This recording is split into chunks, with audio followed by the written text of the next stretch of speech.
ultraviolence is what I adjust. Future phenomena, you need to try it once. Cyberpunk, Megadel, ultraviolence is what I adjust. Future phenomena, you need to try it once. Megadel, cyberpunk technology such as cyberbots. Check the rhymes, I concoct private stock. While you jock, I set up ultra security for MC intelligence who wanna murder me. It's like the third degree the way I question my sanity. I work on cybernetics as a form of vanity. To protect my circuitry, I stay under the canopy. I sent for special chips to finish my fantasy. To become a bionic commando, monitor scandals. Solar panels reflect, energy enters me. MC synergy in the 21st century, soldering temporary leads. Fusible alloys like musical cowboys. Strictly bomb raps, capable of alien contact. With rhyme packs, create galactic soundtracks. Profound facts that were classified info for several decades by the CIA are now pedal death codes on the internet. The sinner's flesh. I spoke a bitter of blessed and can't remember next. Transmission control. You better listen to your soul when the carbon-based creatures connect with technology. Brand new species devoid of ecology.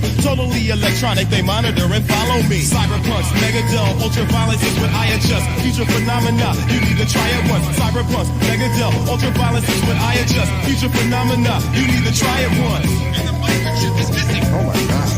And the microchip is missing. Oh my God. And the microchip is missing. Oh my God.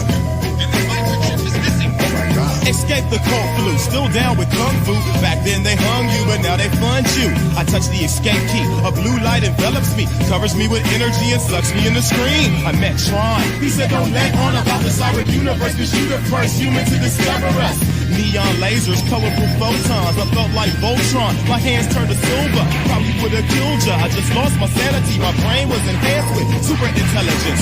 True to the elements, we stole with a charge beam, victory was our theme, pack more silicon and sardines, transform into a plane like Starscream, cyberpunk rocking the mic with auto-targeting. Fifth element, the strength of 6 elephants. It was miraculous the way they patched me in. Equipped with electric grenades, tested my phaser. I melted some glaciers. Wow, this is great stuff. Power with voltage, a technophile armed with explosives. Missiles, a crystallizer to freeze them seas and then shatter them with super bass. Hits around, relentless pound, hits the ground like an asteroid. A metal behemoth, more than you could dream of. A Marvel team up of both sides of the brain. Transmuted to my physical form to ride the train. My eyes had a neon green glow, I seen foes. Instruments of destruction meant for hunting. Cyberpunks, Megadel, ultraviolence is what I adjust. Future phenomena, you need to try it once. Cyberpunks, Megadel, ultraviolence is what I adjust. Future phenomena, you need to try it once. Controlling cyberspace like a girl's private place. With a chastity belt, I has to be felt. Futuristic crucifixion, superdiction. With computer victims, terminated due to symptoms from viruses. Sophisticated and bizarre, enthralling. I even serve smart drinks at the bar. Bonsai, mechanical tentacles hard-tied. The small fry who tried to hog the mic. You saw the light, took all the stripes. Stop the spine thieves that I perceive when my optics turn lime green. In this industrial environment, there's certain requirements. The mental training that helps you see the Leviathan. I'm piloting a giant mecha in my private sector. My invisible force fields of core shields. The inner sanctum, better do the interface. Master programmers create aircraft that look like dinner plates. The Zen tried, he mobbed me. I did a concert on their planet for 5Gs. Space, the last frontier. Enough to make you pass on beer, weed, hallucinogenics, or speed. Cyberpunks, Megadel, ultraviolence is what I adjust. Future phenomena, you need to try it once. Cyberpunks, Megadel, ultraviolence is what I adjust. Future phenomena, you need to try it once.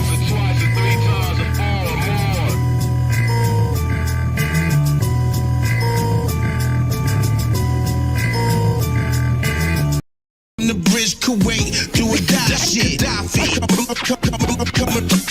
Coming from the bridge, Kuwait, do or die shit. Yo, my gun burn like acid. Your flesh chastised, little worm ass maggot nigga thinking he more fly. Gaddafi lines is justifiable. Homicide, green paper, demonic faces. Money haunts me. I don't talk much when it's beef. I'm just a known creep. Nocturnal scope in the desert, cover the whole beak. So when I spit black talent, you hear my bird speak. Only bird your bird ass see is when you type a tweet. Mock day, grand padre, machete your teeth. Casually, I pull out blade and wipe it on your cheek. Tiffany green Air Maxes, 9.5 classics. Mock Frank Matthews, crime praying mantis. Lay on the track like I swallowed 1,000 Xanaxes. And you should never ask questions if you don't want the answers. Gaddafi, 252, across the planet. Across the planet. Gaddafi, 252, across the planet. LIC, that old fly shit. Gaddafi, 252, across the planet. across the planet. Gaddafi, 252 across the planet. Told me everything that you said, little bastard. Tarzan, animal sounds over the loudspeaker. Attica demon, CO named preacher. We the gorillas, you more timid, Wiz Khalifa. A'udhu billahi minash shaitanir rajim. Info on the barrel, the bullets follow the beam. Now your grave is a pavement, swallowing your dreams. 33rd and 1/3 of me, all you see is G. Hang rappers from rosary beads, slowly he deceased. Dick blower, I'm Champola with pistola. Battery backholer, mock the energy of solar. Cleopatra, Caesar, Solomon and Sheba. Behind every king's fall is a foul diva. Ice on my neck, chest feeling like a freezer. Heavy, leaving me leaning like the Tower of Pisa. Say less, Gaddafi beast. Raw meat, pull up, bitch, hop in the front. She in the wrong seat.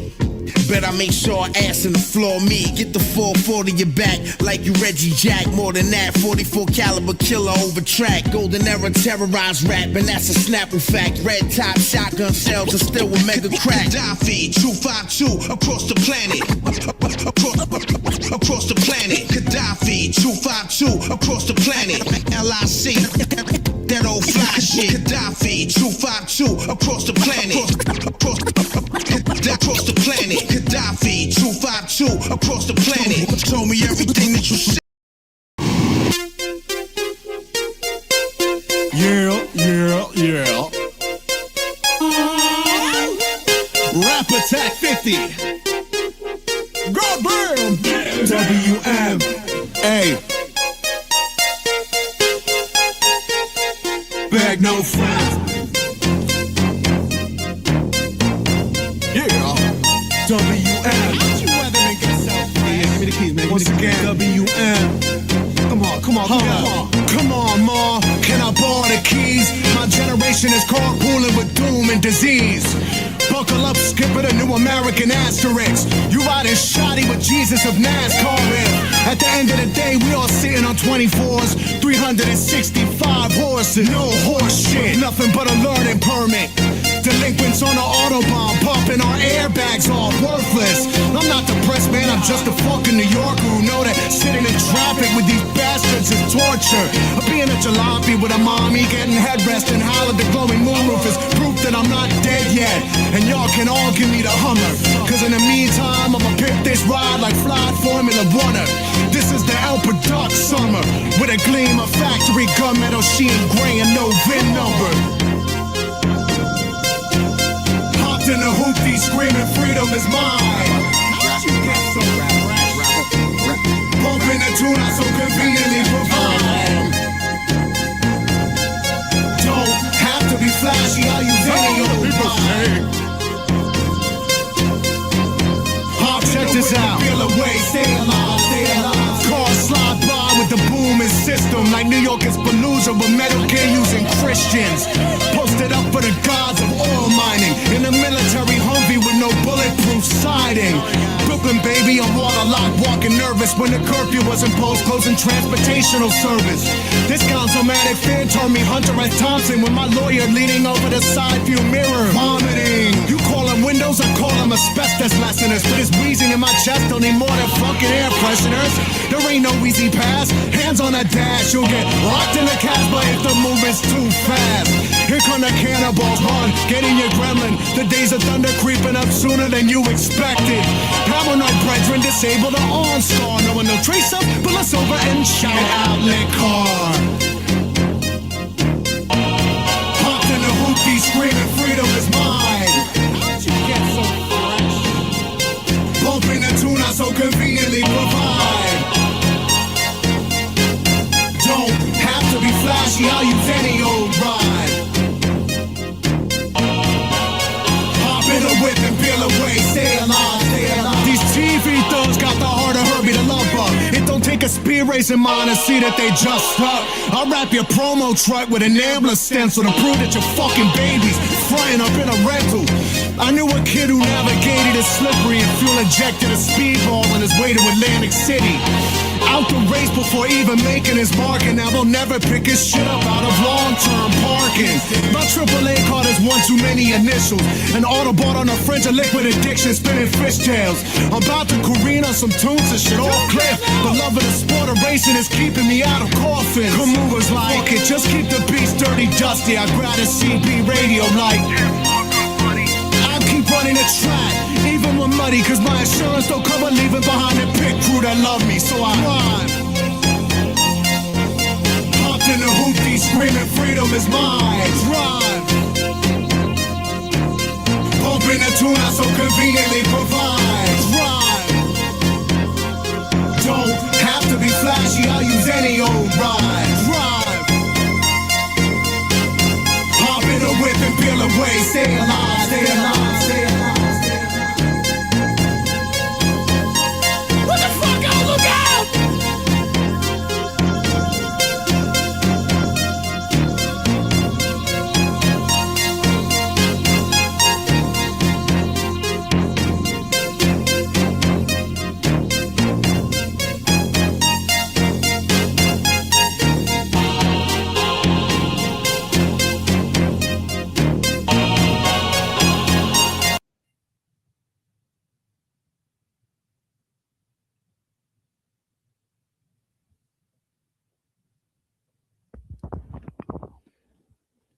Yeah, welcome to The Machine Lies, where we talk about the lies of the machine on the machine that lies. Now, we have another irregular stream for you guys. Now, we've collected evidence of Pedo LARP Part 2. We might drop that. Bro. We might drop that on y'all candy asses. Or we may actually get up in some just review the Goyslop that's on. Right. I know I said I was gonna do that last time, maybe review some Goyslop, call into some shows, and we could maybe expose the LARP that way, right? But I may save Pedo LARP Part 2 for tomorrow, because we do have a significant amount of material for Pedo LARP Part 2. But usually I do a smaller stream on Tuesday, right? So we'll try to stick to the original schedule as much as we can, right? But of course, we're blocked on the main channel, right? So we got to come back around on the main channel, right? And of course, we'll have to tidy it up, right? Less threatening people's lives, saying you're going to commit crime, commit insurrection against the government or the institutions. Maybe less things about committing sexual assault on people, and maybe less F-bombs and N-bombs and so on and so forth. Of course, we've had no shortage of that on the streams, right? Unfortunately, it's been a very uncensored program, right? So every once in a while we pay the consequences for that. But of course, we're not monetized, and we do want to have a candid response to the various topics and the issues that are available, right? So I wouldn't like to sort of, beat around the bush. As I said, I'd like to take a direct hit and, climb into the actual nitty gritty of what's happening, right? So I appreciate you guys. I know there was maybe the numbers are super strange. It said there was 9 people watching the intro earlier. I don't know what happened there. Maybe another, maybe people trying to mass report the channel, or the AIs or something like that. I don't know, man. But really weird.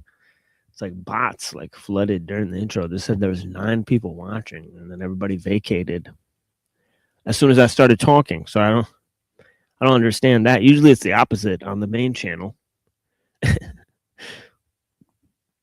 But I like the sort of slower grind, and we get to see who was actually paying attention to the fact that we're horribly banned, we're horribly dislocated, that we constantly announce what times we come on, how many channels we're available on. Right? The reason we do all that is because there's no telling how much we'll be on, right? But if we have the show, we can re-upload the material on Rumble or Odyssey, right? Or maybe both of them, right? So there's a chance that we can transfer at least maybe 5 to 10 people there, right? So that's at least, that's pretty, I think that's pretty good for now, right? But yeah, obviously we'd appreciate more engagement with the material.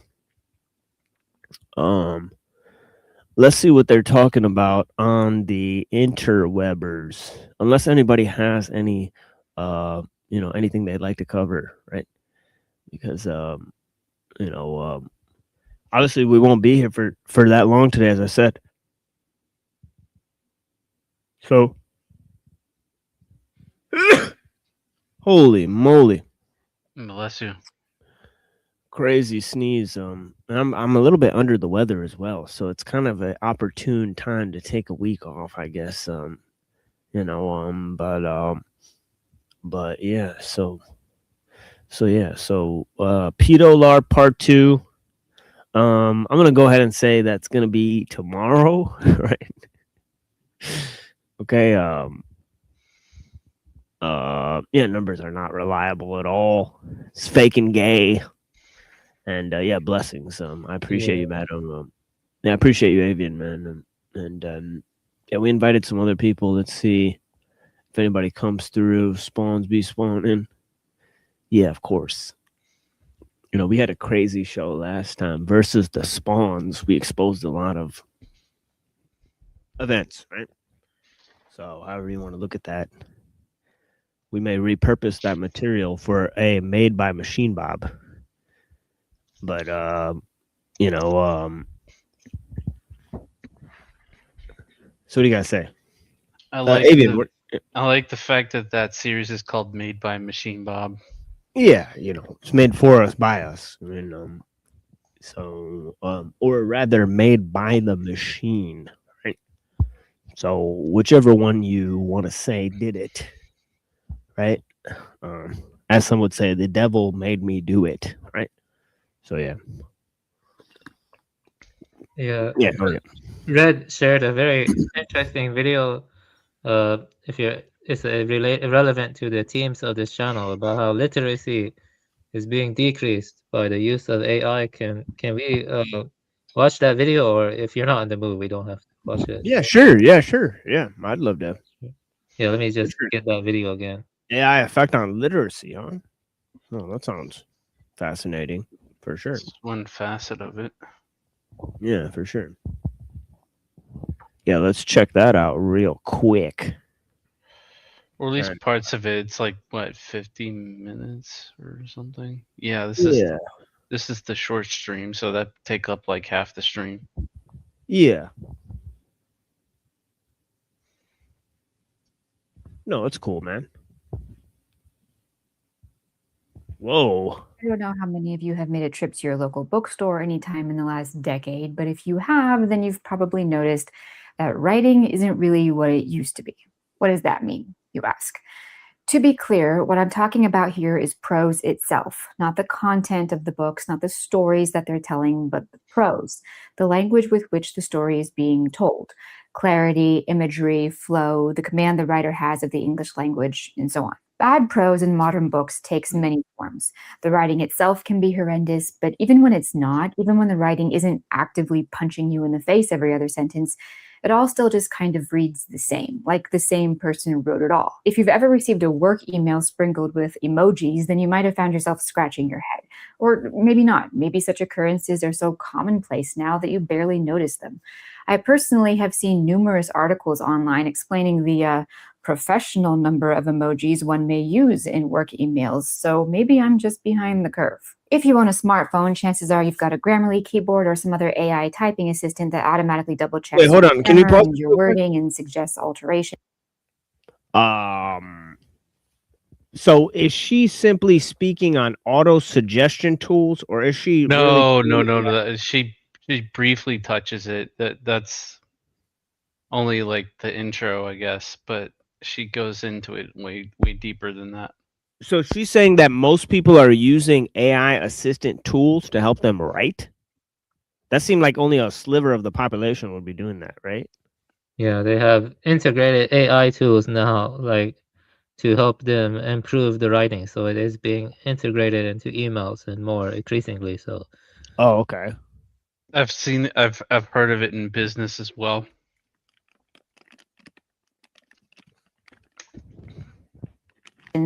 If you've spent any time in contact with the digital world, then chances are you've come across blocks of text that were absolutely written by someone leaning hard on their AI writing assistant, which admittedly isn't quite the same as using AI to write, but it nevertheless presents the same lack of humanity and lack of clarity.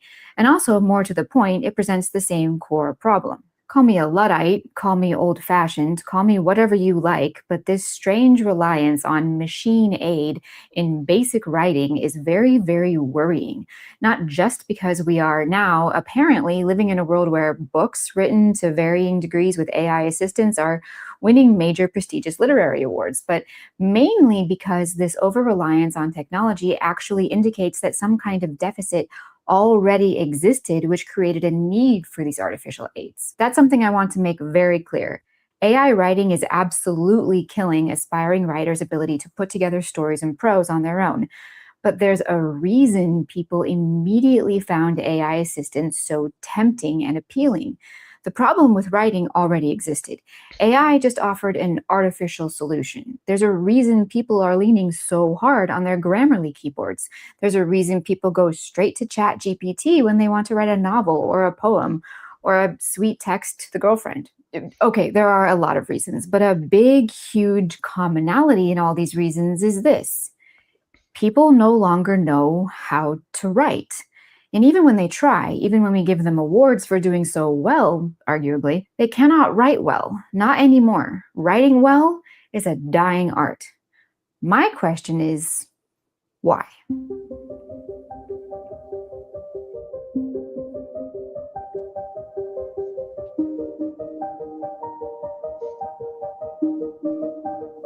If you want to figure out why people can't write well, can't express or articulate themselves anymore, Can we go back you have on to that? go all the way back. That's for the quote.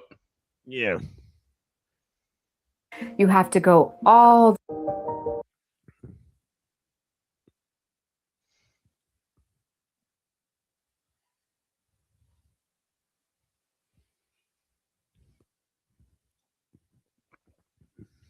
And that's from 1970. It's only gotten worse since then. If you want to figure out why people can't write well, can't express or articulate themselves anymore, you have to go all the way back. The first wave of damage that has been done to the minds of would-be writers occurred in elementary school. I would assume that very few writers starting out these days learn to read using phonics, although you do see phonics implemented a little more these days, but never exclusively and never without the added damaging hindrances of whole language, which we'll get into in a little bit here. But even if Gen X and the millennials did eventually learn how to read, studies have shown that readers who learned using word association or whole language have less reading comprehension than those who learned using phonics. Again, give me a second, I'll talk about studies and sources in just a minute. Most casual readers I come across in my daily life don't know grammar. They don't know what it means to diagram a sentence. They don't know what it means to conjugate a verb or identify noun and verb agreement.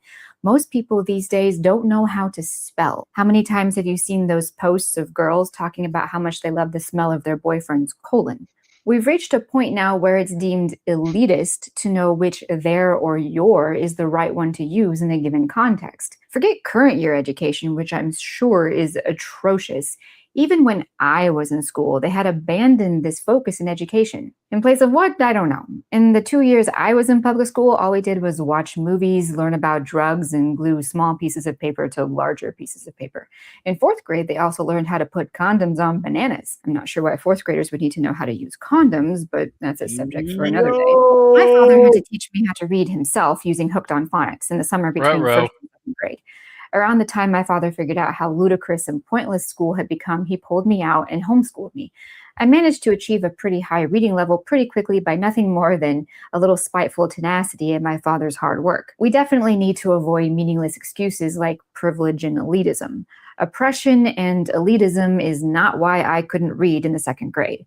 Privilege is not why I graduated from high school 10 years later with a 4.0 GPA. My family was not wealthy and had to work all the time like everyone else's families, and yet with some help, I still managed to figure out how to read and how to identify parts of speech.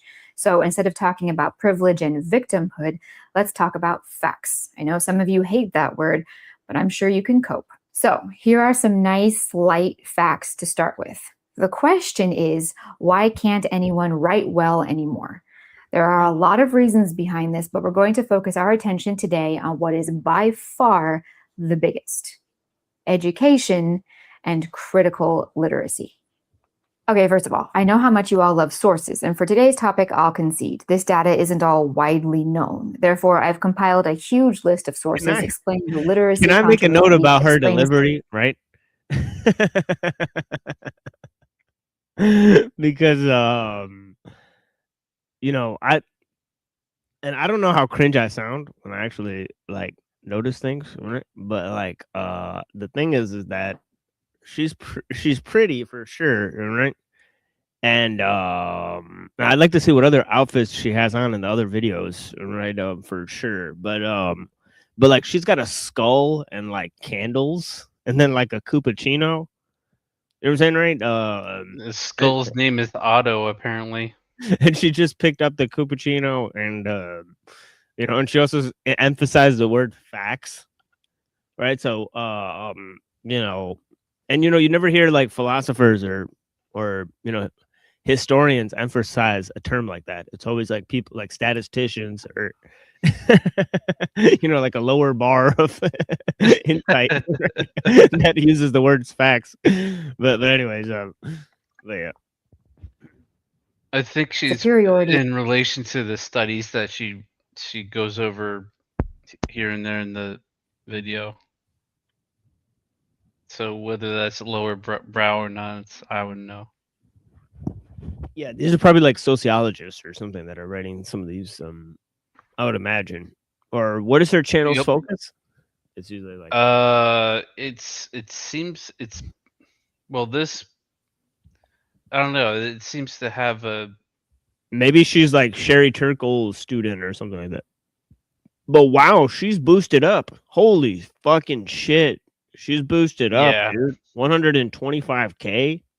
I mean, she is pretty much smoking, but yeah, I don't know. But yeah. So yeah. But she has it seems like she does. Yeah, she might be AI. A wider range of topics. Yeah, she's definitely touched up. Like if she's AI, then there's no hope for humanity. Not because of her looks, but because of the content in the video, especially the one where the one that's titled "Teddy was right all along." What? And she talks about AI there. So if she's AI, okay, then we're fucked. So see what I mean? We'll get banned for saying that, but 125K channels can say it all day. So how fake and gay is that shit, folks? Incredible. They can say they can sit up there.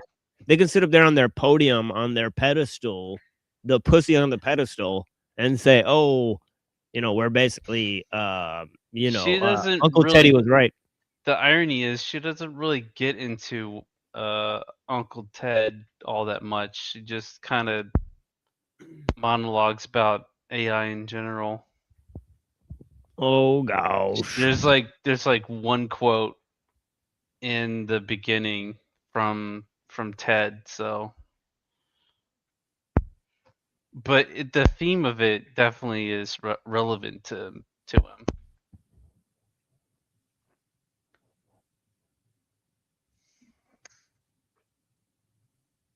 Of phonics, and also if you're interested how, you know, billionaire industrialists and also the actual government, if you'll pardon my tin hat, deliberately undermined the education system of America over 100 years ago. I put all this together on my website. There's a link in the description. When I first heard the term critical literacy, I was foolish enough to assume that it meant literacy that involved the ability to think critically and to analyze the meaning of the text by one's own power. Turns out, I was wrong. Critical literacy is defined as learning to read and write as part of the process of becoming conscious of one's experience as historically constructed within specific power relations. Whoa! Critical literacy moves the reader's focus away from Wait, hold on, let's go back. self in critical reading to the... Is she using these definitions? She's employing these definitions? She's sourcing that. This is a she's giving sources for what the current education system's employing to teach children. So it's not something she made up. It's what this is what currently is in use. I don't know why becoming conscious is in there. That makes no sense. You'll I don't know about that part, but it gets better. It says learning to read and write as part of the process of becoming conscious. What? That sounds like it was written by the Theosophical Society. Right? Of one's experience. I mean, she does cover Dewey at some point. But yeah, look, as historically constructed, what does that even mean? History is a construction? You know what I mean, right? Like it's kind of like baked into the pie that history is a construction of specific power relations. Am I wrong about that? That kind of seems like a much needed to be flushed out premise there, right?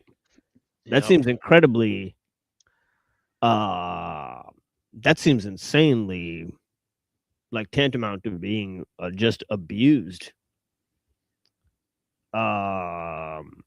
Are you saying that everybody's process of becoming conscious is participating in this narrative construction, or what are you saying, right? So, yeah. The interpretation of texts in different environmental and cultural contexts. Further, critical literacy provides opportunities for readers to determine their ability to discern the purpose of texts and also their ability to identify ideologies presented in the texts. As they read, individuals can accept, reject, or reconstruct the ideologies presented in the text to support their own life experiences. We're not going to dig into this yet, but I want you to keep these definitions in mind as we proceed. Critical literacy, as it is called, and as I have just defined, is... use information to bullshit others. It kind of seems like what it's saying, right? Or to make up your own, kind of make them up as you go, right? Pretty much. It seemed like was the gist of the definitions there. And she seemed quite ambivalent to the definitions, and then she said we'll talk about it later. So I don't know if she was accepting them or no, she's like giving like a kind of reaction. Like, she's like, huh? And I don't know if she's like what is this bullshit? I don't know if she snorted like a line when they moved off of the camera, or like no, she's like but yeah. You're killing me, bro. The new literacy. Begun in spirit by Paulo Freire and then more solidly presented by Ira Shore in his 1980 book, Critical Teaching in Everyday Life. Why do I have the creeping feeling that these are all Jews? But yeah, I mean, I got that feeling too. I have like a haunting. You're not the only one. The first guy was named Shapiro, and now we're getting into just really weird names. But yeah. Literacy, but rather a kind of social awareness, which was using teaching reading as a delivery method of sorts, as if reading was just the syringe and this right kind of social awareness was the real thing they wanted the child to receive. Let me show you one quote from this book that should pretty adequately illustrate critical literacy in action. Prior to scheduling classes, Freire and educators study the life and language of their prospective students. These sociological inquiries permit them to discover a small number of keywords from daily life called generative words, which will be used for both problematizing experience and for literacy teaching. The generative words like brick, rice, slum, or wealth suggest social themes around which consciousness can then be raised. The concept of critical Whoa. literacy Okay, hold then on. infected the education. So they just said that twice. So they said this idea of first they said, I believe, coming into consciousness, and then they said later that consciousness will be raised. Yeah, So it kind of reminds me of Dawkins's book, The God Delusion. I think he says consciousness raising in that book a couple of times too. yeah, it seems like it's pseudo spiritual. Yeah. But so I'm wondering who constructed these definitions and to what end and who taught them, because I wouldn't be surprised if they're on some kind of new age kick with that kind of terminology, right? That seems totally strange, right? Which will be used for both problematizing experience and for literacy teaching.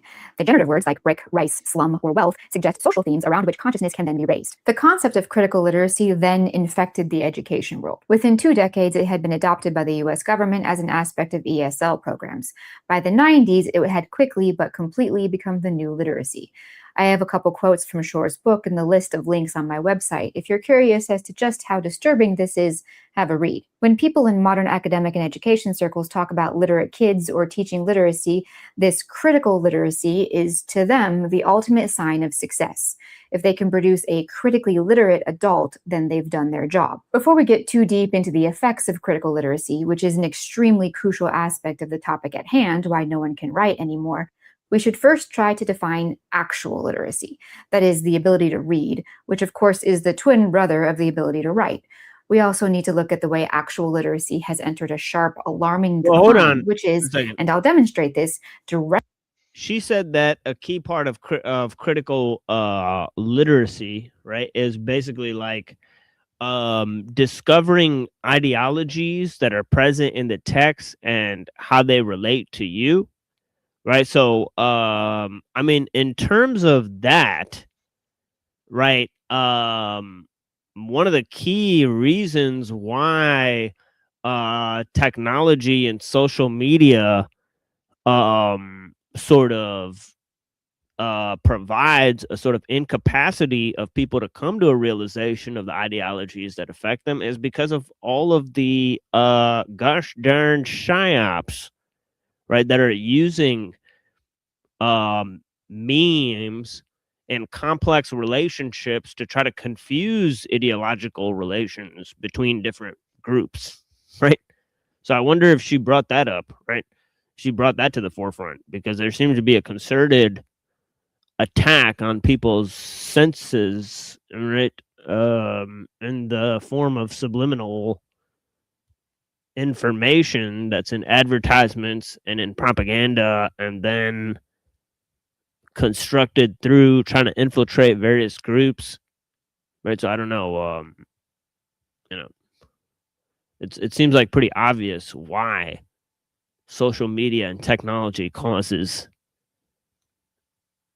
people to have like be like, like causes like a poisoning of the well, right? There's people that think that their online group is like affecting a bunch of things, or that it's making a bunch of changes in the real world, where we're in an echo chamber of basically spies and bots, right? Where even if you reach people, you won't reach people that are real, right?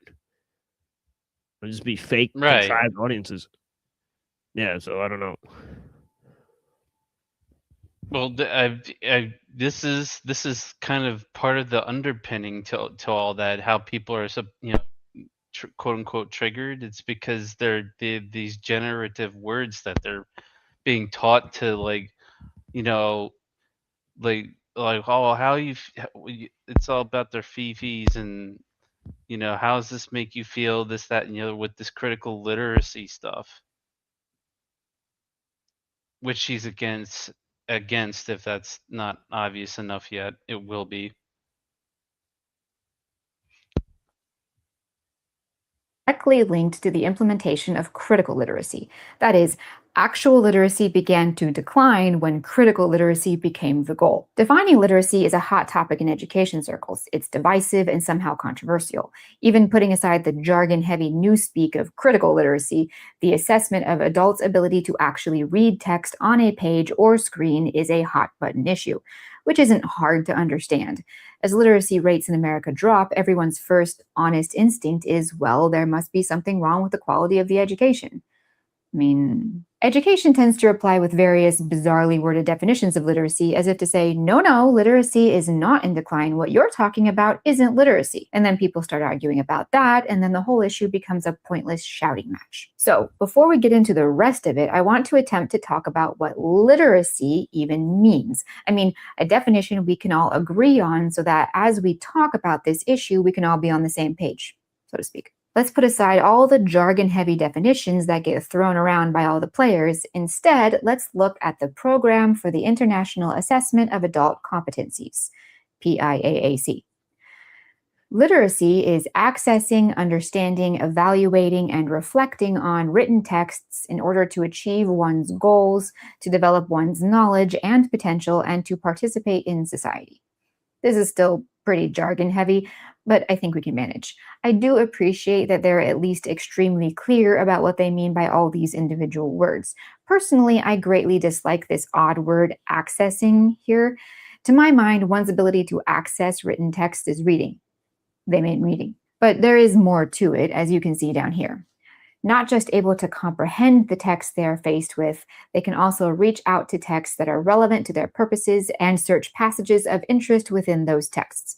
Basically, then, access here means the ability not just to read texts, but also to know where to go and how to find texts on various topics. I would agree that that's another layer of illiteracy, especially for adults, one that is crucial to actual authentic critical thinking, not weirdo critical literacy, which I'm going to get into in a little bit. Nowadays, assessments such as the PIAAC also evaluate a person's ability to read and comprehend text while being inundated with peripheral distractions. That's certainly relevant, I think we can all agree. So what we're looking at here is how the PIAAC's assessments have proven that literacy, as they have defined it, is in sharp decline. This is important to establish. Actual real literacy is decaying in this country. That's a huge, huge factor in a writer's ability to write, obviously. So the PIAAC studies literacy in adults across a number of areas and using a number of factors to gauge their assessments. This is a lot of data and not really the sole focus of this video, so I'll include these links with the rest. The bottom line is that the PIAAC assesses literacy at 4 levels, with the first level being a kind of kindergarten literacy that struggles with anything more complex than the instructions in the back of the mac and cheese box, and certainly can't handle peripheral distractions.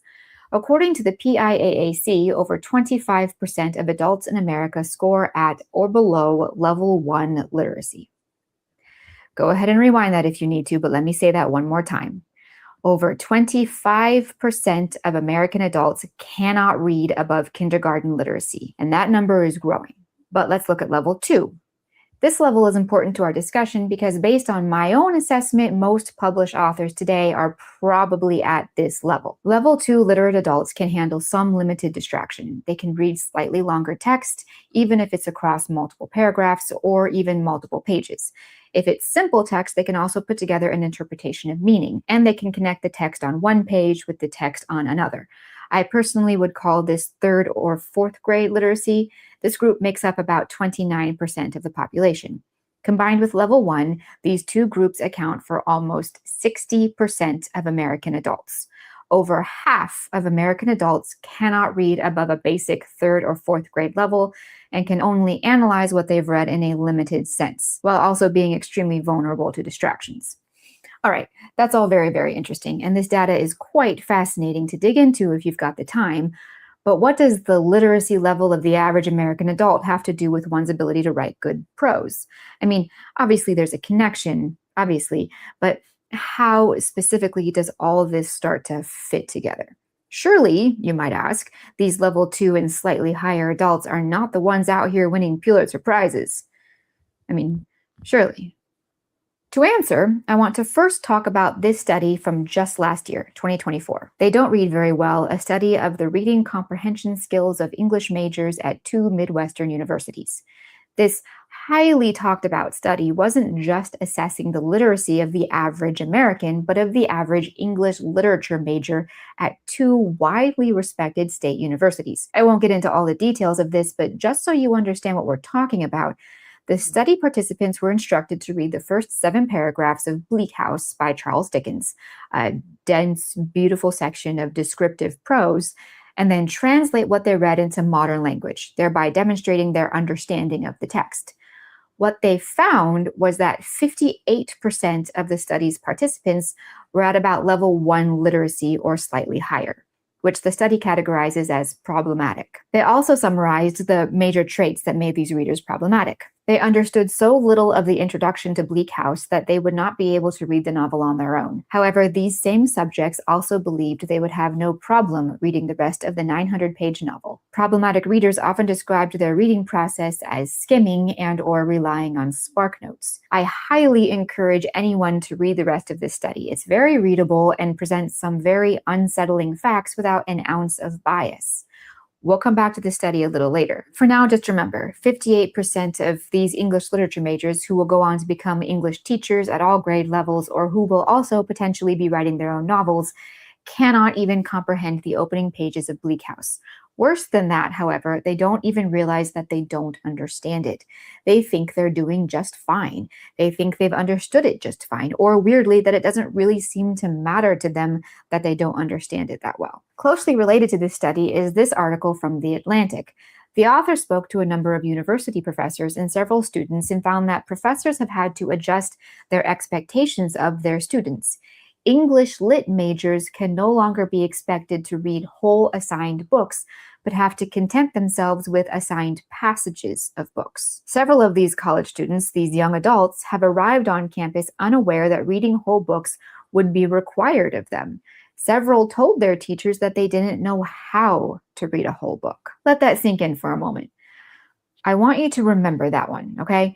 In order to read a book, logic tells you that you read one word after another until there are no more words. Bam, you've read a book. But these students seem to think that reading a whole book is some special knowledge that they never received, a specific procedure that no one taught them. Remember that as we continue on here. So, we've probably pretty well established that literacy, as you and I and the PIAAC understand it, is so far in the toilet that it might not be salvageable in a single generation. Now, what about this elusive thing that came in to replace it, this critical literacy? This teaching manual for whole language from 1996 reads like one of those bizarre, esoteric, yet highly specific occult self-help manuals. It talks about the social aspect of language and other similarly Orwellian hot words instead of actually learning how to figure out what the words on the page say. One of the beginning strategies for teaching literacy with whole language, according to this manual, is the use of generative themes. You remember that one? Which all boils down to the most important thing about reading is learning the correct way to interpret a text, which, by the way, has nothing to do with the author's intent and is heavily reliant on your feelings. I mean, think about how so many people these days latch onto specific words and then spin out because those words trigger them in some way. That's because those words are generative words, which fit into generative themes, which are taught to them in a way specifically intended to trigger their emotional analysis. These people can't listen to reason at that point. They see the word and the programmed reaction is triggered, and that's it. That's what critical literacy produces, specifically and intentionally. As is evident in their own proudly stated definitions, the entire function of critical literacy is to teach children not how to read texts, but how to analyze them, or more precisely, how to analyze them correctly. That's an incredibly important distinction. Most children are taught to analyze texts before they're even taught how to spell words.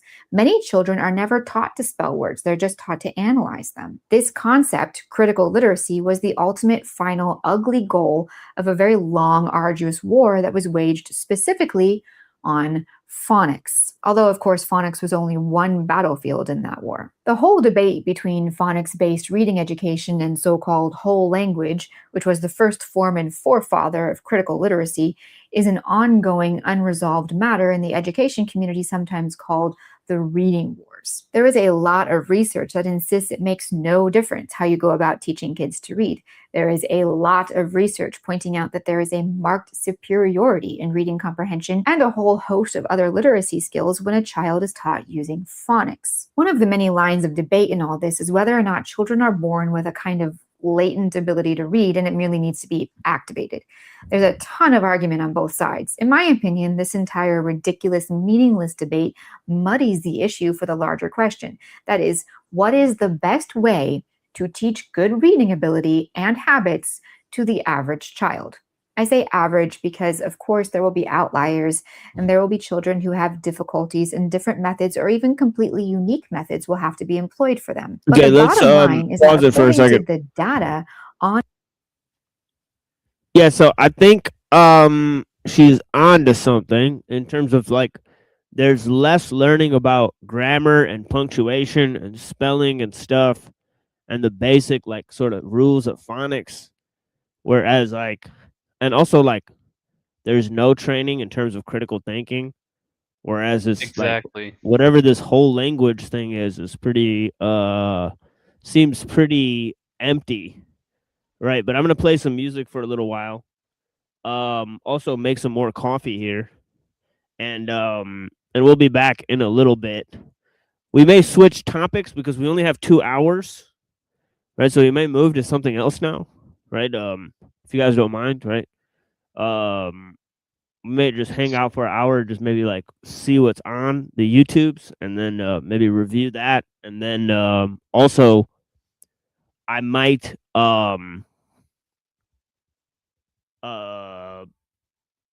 well, we'll do the pedo LARP thing tomorrow, right? So we will be doing that, taking a critical look at that. So there'll be part 2 of that, right? So because tomorrow, as always, we'll have a much longer stream, right? So yeah, so but of course we're I mean over here on the alternate channel, right? So we'll try to get more people on the alternative channel.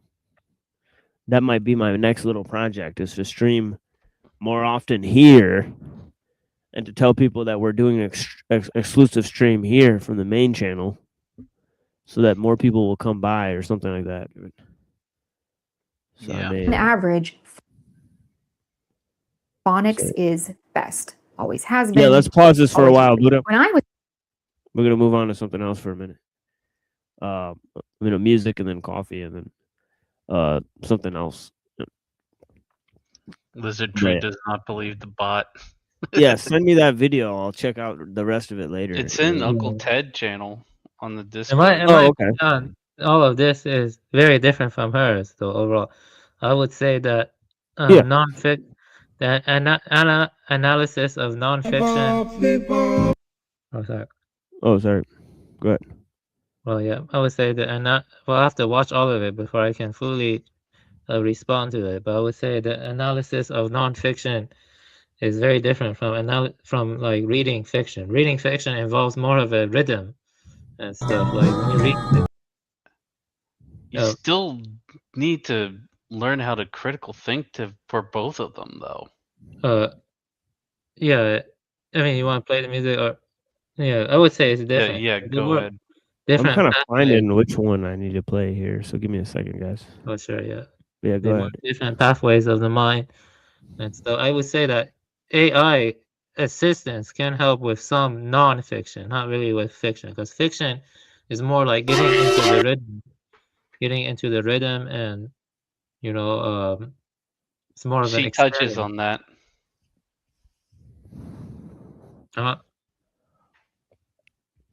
Yeah, like if you read, the first part of the video is kind of giving the background to how we got here to where people are allegedly needing to use AI assistance. yeah, well, I'll watch the whole thing. I'll respond to it more fully after I watch it. I'll watch it tonight after this.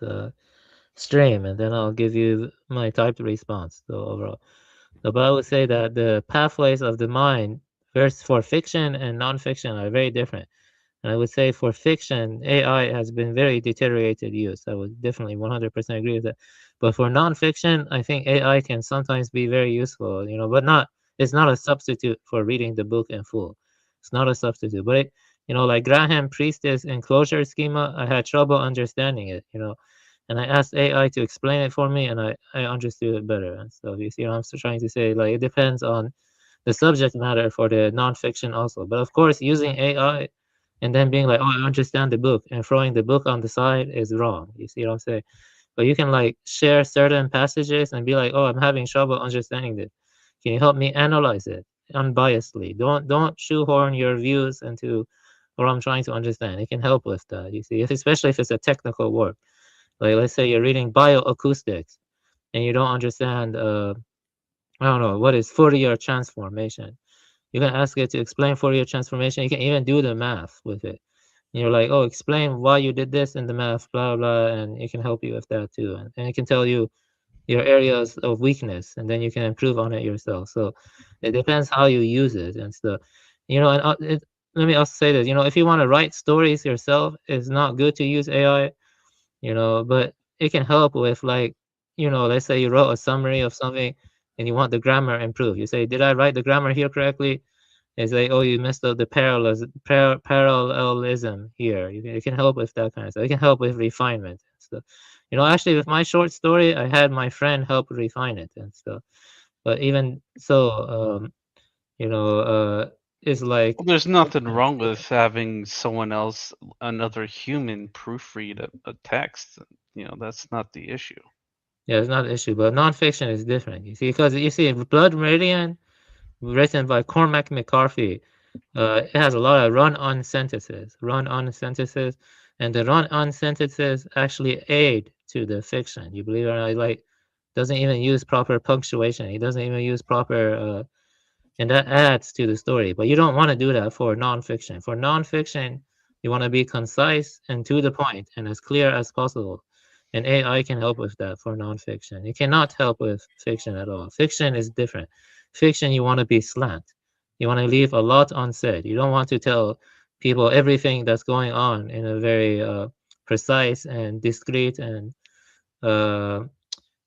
technical manner. You see what I mean? But technical writing, AI can help with that. It's just my opinion. But that doesn't mean that AI is beneficial to society as a whole. You see what I'm saying?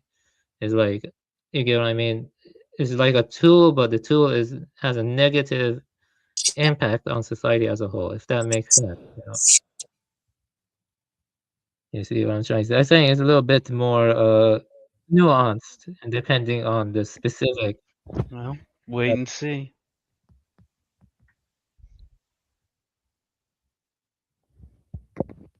Hey, what's up, Dom?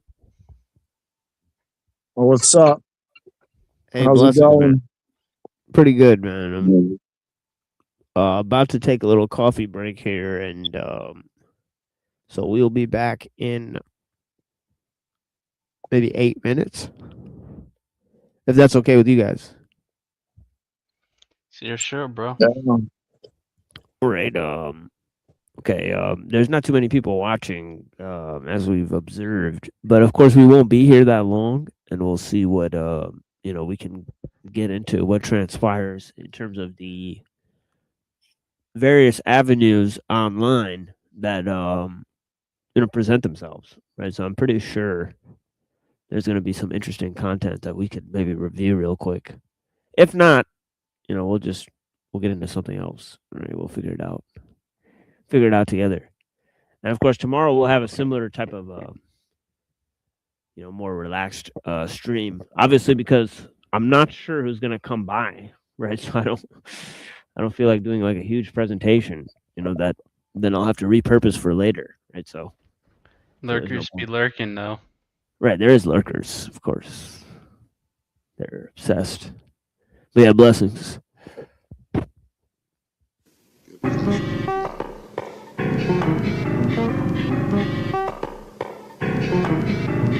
Change-shifters, citizens, chain smokers, OBs, Los Angeles MCs getting over by any means. Change-shifters, citizens, chain smokers, OBs, Los Angeles MCs getting over by any means. Change-shifters, citizens, chain smokers, OBs, Los Angeles MCs getting over by any means. No meter every day to scare on me. I like 4-4 so I can tear them cities. They can test me, but they can't best me. It's the 1+3 on the MIC. METFLY, the place where I dwell parallel to the sky. Put your hands up if you like the shit. Old things rolling, you know we don't quit. Hypocrite illiterate, more than a little bit. We're rocking the spot and we know that you're feeling it. Concealing it, wheeling and dealing it over a cigarette. Ain't our show, but we're still fucking stealing it. Pass me the piece, keep it lit. Take a hit, let the smoke settle in. Feel the high, now let it go. Pass the mic and pack a load. Man, I'm serving MCs like popsicles on a Sunday. Jumping over obstacles, rolling down our one way. Fuck gunplay, I'm pistol whipping. Leave the bullets at home with my phone and other equipment. Listen, boy, it's the truth. Listen, ask sub, snub nose, TO2, loosen gums, yeah, leave broken ligaments. I don't give a fuck, man. We be killing it. Witness win, citizens, perform mental fitness with the friends. 4-6 mother beat call on the ends. Watch me do it, then you can't come in. Executive, VIP, side entrance, no sobriety. Don't mess with it, you can't fly with me. What's up the vocab? I'm in the lab. It's much other than just go to stab. I'm a bit bright, everybody's just grab. Too inconceivable for you to grab. So unbelievable, it's like crap. I'm Paul Finch. With the homegrown, find my own tone in the toe zone till it's all known, let it get shown. Under A, flickering big, swinging A, hickory stick, cause all the trickery stick. Well, I'm burning both ends of a candle wick, and quickly I have begun to break down my old ways. When I found out I'm an addict, and I thought it was a phase. Praise junkies and cruisers, flunkies and losers, just a bunch of burning bridges, mental abusers. You won't throw me off, you can't hold it down. With no mic control, you will never move the crowd. Your stage presence sucks, your voice sounds whack. Can't rhyme on beat, fighting other MCs and still rhyming weak. Frontin' like you're dope, thinking you're fresh. Got the nerve to be conceited and act stuck up.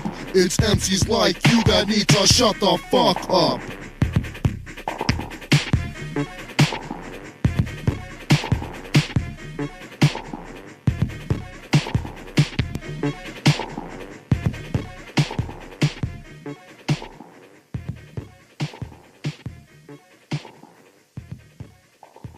And then we're gonna. With One Main Financial.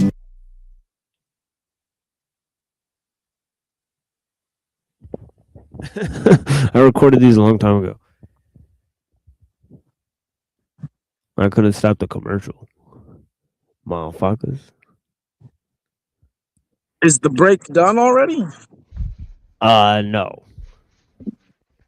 It's supposed to be another song. I wonder over here. The great grandkids go, wow, wasn't that a bizarre individual? Good night. Good night. Good night. None of y'all niggas. How long I need? I don't mind. Yo. Good night. None of y'all niggas. How long I need? I don't mind. Yo, shit on your hood, y'all niggas ain't shit in the hood. Take a dump on your champion and shit on your hood. Leave my boot camp stamp in the hood. Size 12, I beat bass out of your face, you Rozelle. I lift barbells, I spit bars well. That niggas got cream but soft like Carvel. Paul my cartel from Kingston kill shit. My Brownfield monkey face niggas, they steal shit. Yeah, the klepto con, this scat that I'm holding in my hand to kill you, dude, so let go mine. Sean P. bastard rhyme, past my prime. What's life without rap though? Past the 9, right or wrong? I'm right and wrong. Best believe everything that God right is showing. Voice fine, Messiah riding the shine. Just some chrome lips sitting higher up on the rim than LeBron's. I touch weight, that Nina got one in the head. I call them clips, John and Kate, cause they +8. I got the booth poppin', don't ask about the album. Come with a mask on, ask them when the next flu droppin'. I don't blog, I bury more horsepower than the Murcielago carries. I got bitches that hit niggas for me, and I send them to your crib like Chicago Larry. The internet trying to indict a man. The web changing the world like fucking Spider-Man. The packs and back albino, 24 hours a day. I'm frying them, but I ain't no diner. Y'all niggas can be muscle bound if you want. Y'all pussies. I treat you niggas like the vagina on China. I don't like nobody. Give a fuck.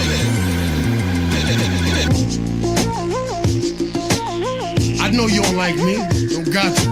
I don't like you neither. Fuck. I don't even like niggas who act like me. I don't give a fuck though. You know what I mean? That's just how I was. Fuck y'all niggas. Man, listen, right? I don't know nothing about being heavyweight champ. Only I know how to fight, right? I'm a nigga, right? You know, really.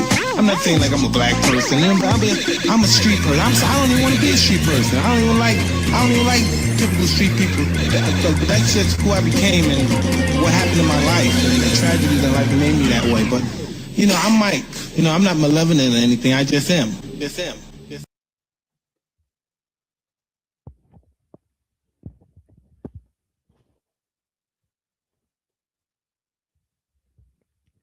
All right, let's see what I do with these.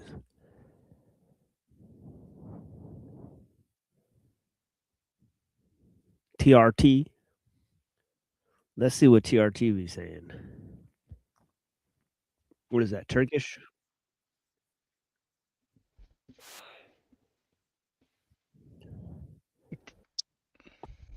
See what it do. TRT. 24 hours would burn through their stockpiles in a number of days. The Turkish Foreign Minister Hakan Fidan has called for concrete steps to halt the war in the Middle East, warning that continued escalation could plunge the region into an even more dangerous phase. In an exclusive interview with TRT, he said the United States is the only actor capable of stopping Israel's attack. We see that this attack initiated by the U.S. in response to Israel's provocation has escalated to a certain level and is continuing. Now that it is continuing, what argument can we use to stop the attacking parties in particular? Iran is, of course, more open to a ceasefire at this point, but we need to find a set of arguments that will particularly convince the U.S., and we need to assume this set of arguments will be accepted by the Iranians. What we are saying is this: the current situation is bad, and we need to make efforts to prevent the region from getting... Oh man, I gotta play this thing from the video I watched earlier because this shit was so funny, dude. Wait, this someone playing something about Iran or something? I was hearing that. Yeah. Oh. Yeah, you don't see the video, Avian? Or no, I don't see the video. No. What? No, I don't see it. I just see subtitle feet mit fly. Oh, whoops. Yeah, me too. Yeah, we could hear the audio though. Oh, whoops. Confused. That's my fault, guys. All right. Yeah. So this is the guy that's talking. But anyways, I guess let me go to this first because this is just so funny, dude. Because this guy is like hilarious, right? For America.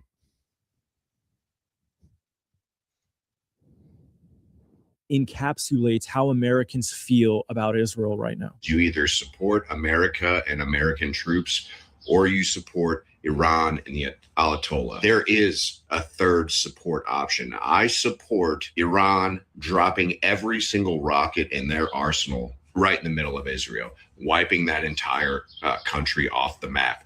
That's what I support. Of the two, I would rather see Iran wipe out Israel and watch how fast the war ends. For those of you with dual citizenship in this country with the United States and Israel, it's time to pack your bags, get the fuck out of our country, and go die for the country that you actually show allegiance to. Amen to that. Ruh-roh. Is that some Fed posting? I just thought it was interesting what he said. Yeah, but I have to support a lot of what he said. Yeah, but I won't say which parts.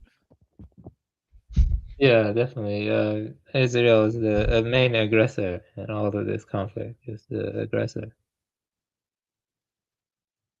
It's all about that greater Israel plan, perhaps. And Pax Silica, we were talking about. Allegedly. The Pax Silica also, we were talking about before. I think that ties into it also, definitely. Oh, it ties into it, all right.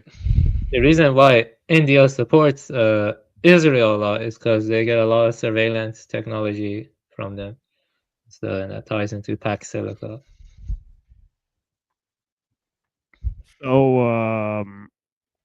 So yeah, so there's a lot of weirdness in this broadcast here all the time. So let's see what they're saying. If I go, I will take the region with me, targeting other countries in the region, especially their energy infrastructure. Iran is well aware of this. It knows how important the energy infrastructure in critical countries in the region is for the world economy, for stability, and for energy security. It is carrying out attacks on these areas. As it comes under attack, it tries to exert pressure from here. The Qatari Foreign Ministry says Iranian attacks targeted the entire country and warns that such actions would trigger a response. As for the statements made by Foreign Minister Arakshi, they are completely unfounded, whether in relation to this attack on the state of Qatar and these ongoing attacks on the state of Qatar by Islamic Republic of Iran, or in relation to Iran's previous blatant attack on Qatar during the 12-day war in June. There was no prior notification. Quite the contrary. The state of Qatar was taken by surprise by these unjustified attacks. We wish to emphasize that the targeting is not limited to military installations or American interests in the state of Qatar, but rather encompasses the entire Qatari territory, which is of course unacceptable and cannot be justified, no matter what the target was on Qatari soil. Many of the missiles launched at Qatar and the attacks on the state of Qatar were in fact aimed at Qatari interests.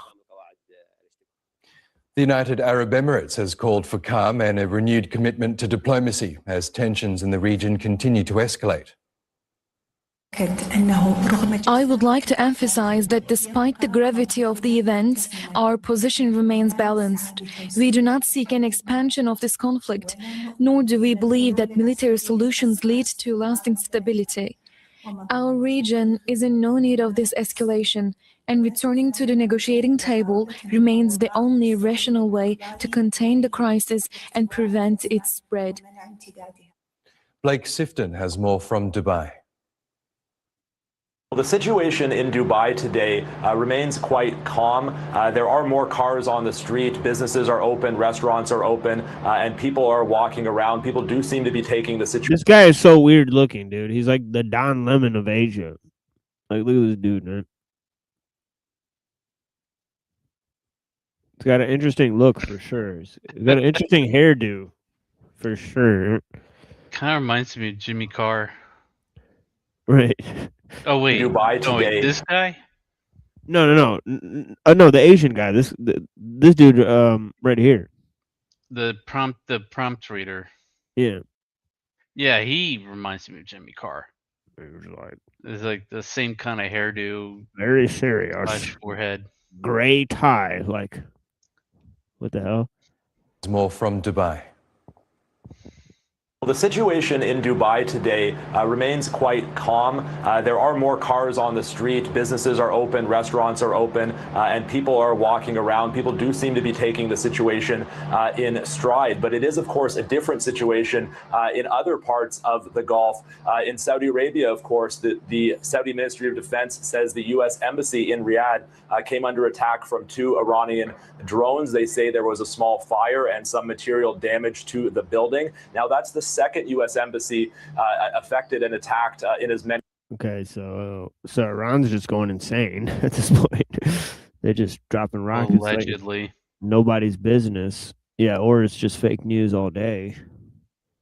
Okay, let's see who else is on. Well, you go and say Well, this. it's not fake news. There's a website you can find where you can find all the uncensored footage of all the bombs that blow all the people up. They're definitely out there bombing each other. But the reasons they tell us are probably nonsense. Yeah. Well, you know, today is Purim, the day where yeah, today is Purim. Yeah, the day where the Smallhats killed a lot of Persians, and they eat Haman's ears, which is pastry. Oh my god. Like a Persian ear. And so Oh they my tie. god, dude. That's Yeah. grotesque. Oh, what? Like, what's for dinner? Oh yeah, people's ears that we don't Yeah, like. pastry, Yeah. see. Okay. Lend me your ears. Sad trombone. Yeah. For sure. All right. The People's Podcast. Let's see what these boomers are doing. It's absolutely Boomerville over here. Boomer Town. Yeah. We Puerto Ricans don't make chorizos.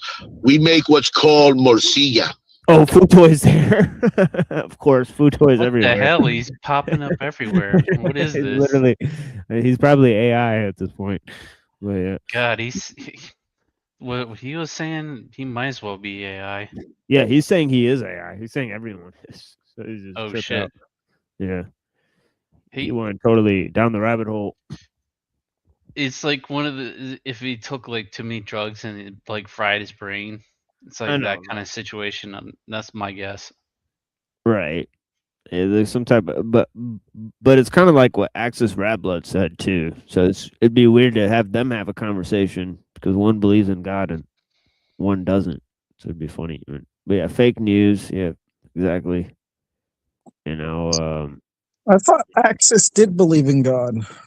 He just rejects it, right? I don't know. I don't remember. It seemed like he. I wasn't Kind of- on. I left when he came on last, I believe. I could be wrong, but I think he believes in Satan, and even that's a LARP. So it's just like LARPception, you know, right? It's like Inception, but a LARP within a LARP. Yeah. Yeah.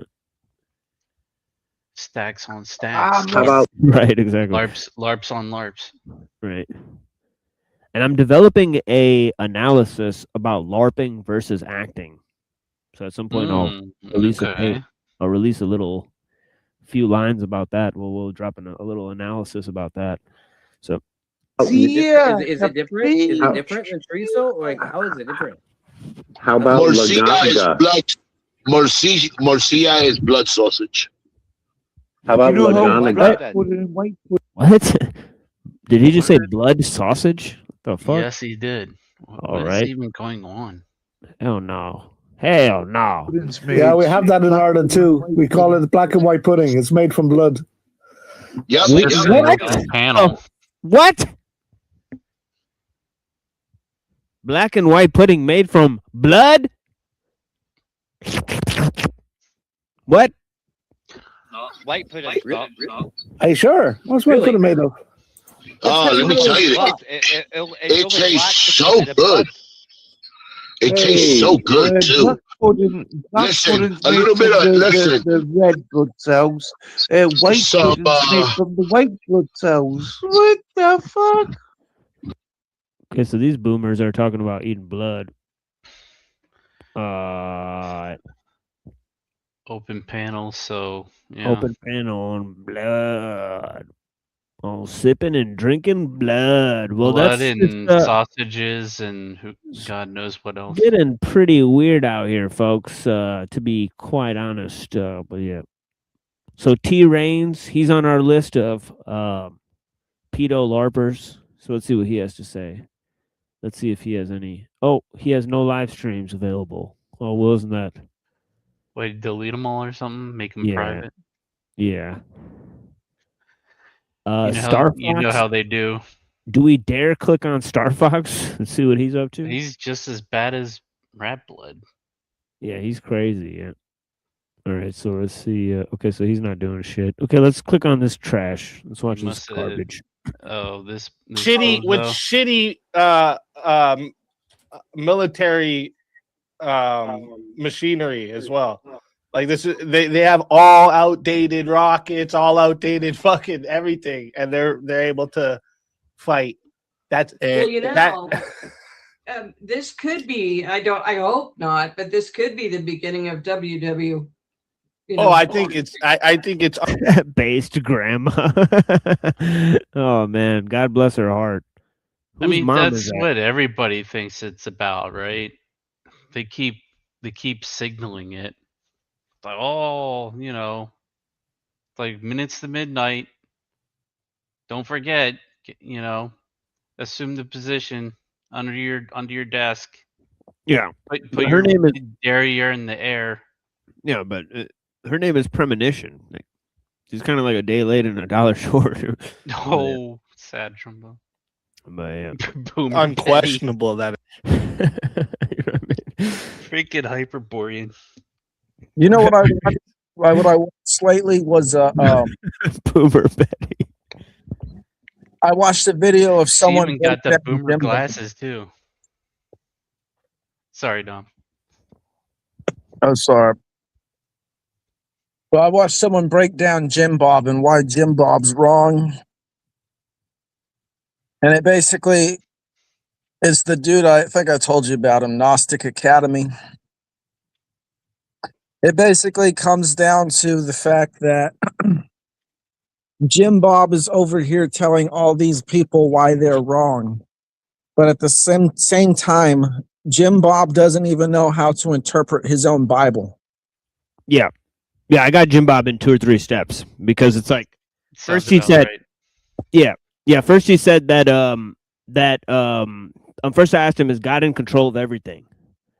Right? And he said yes. And then I said do humans have free will? Right? And he said yes.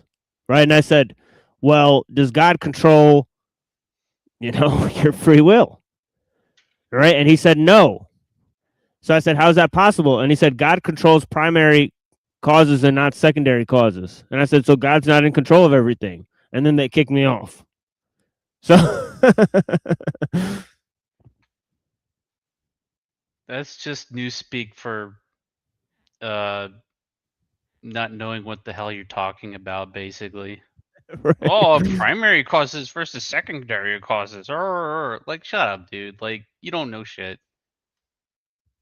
It's like Phil Bro shit.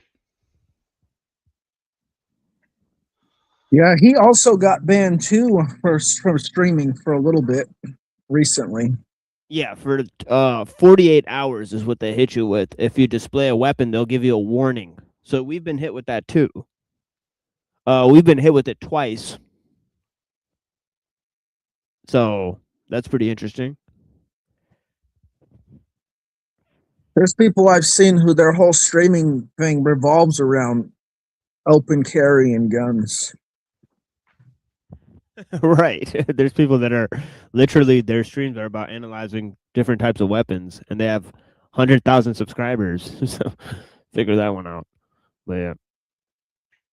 And they're even telling you how to do illegal hacks on weapons and stuff. So it doesn't even make sense. Bro. Yeah. It's wild. You gotta get that bump stock, bro. Because Right. So this seems like old hat. Yeah.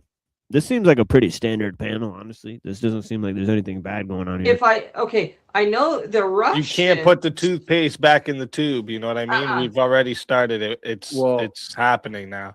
I just ask Maria Emanuel. If the Russians help the Iranians, who are their allies, now they have really advanced flying equipment. Because while we have been doing our social issues for the last 30 years, they have been building up their military. And they are. They've expended a lot of that on Ukraine.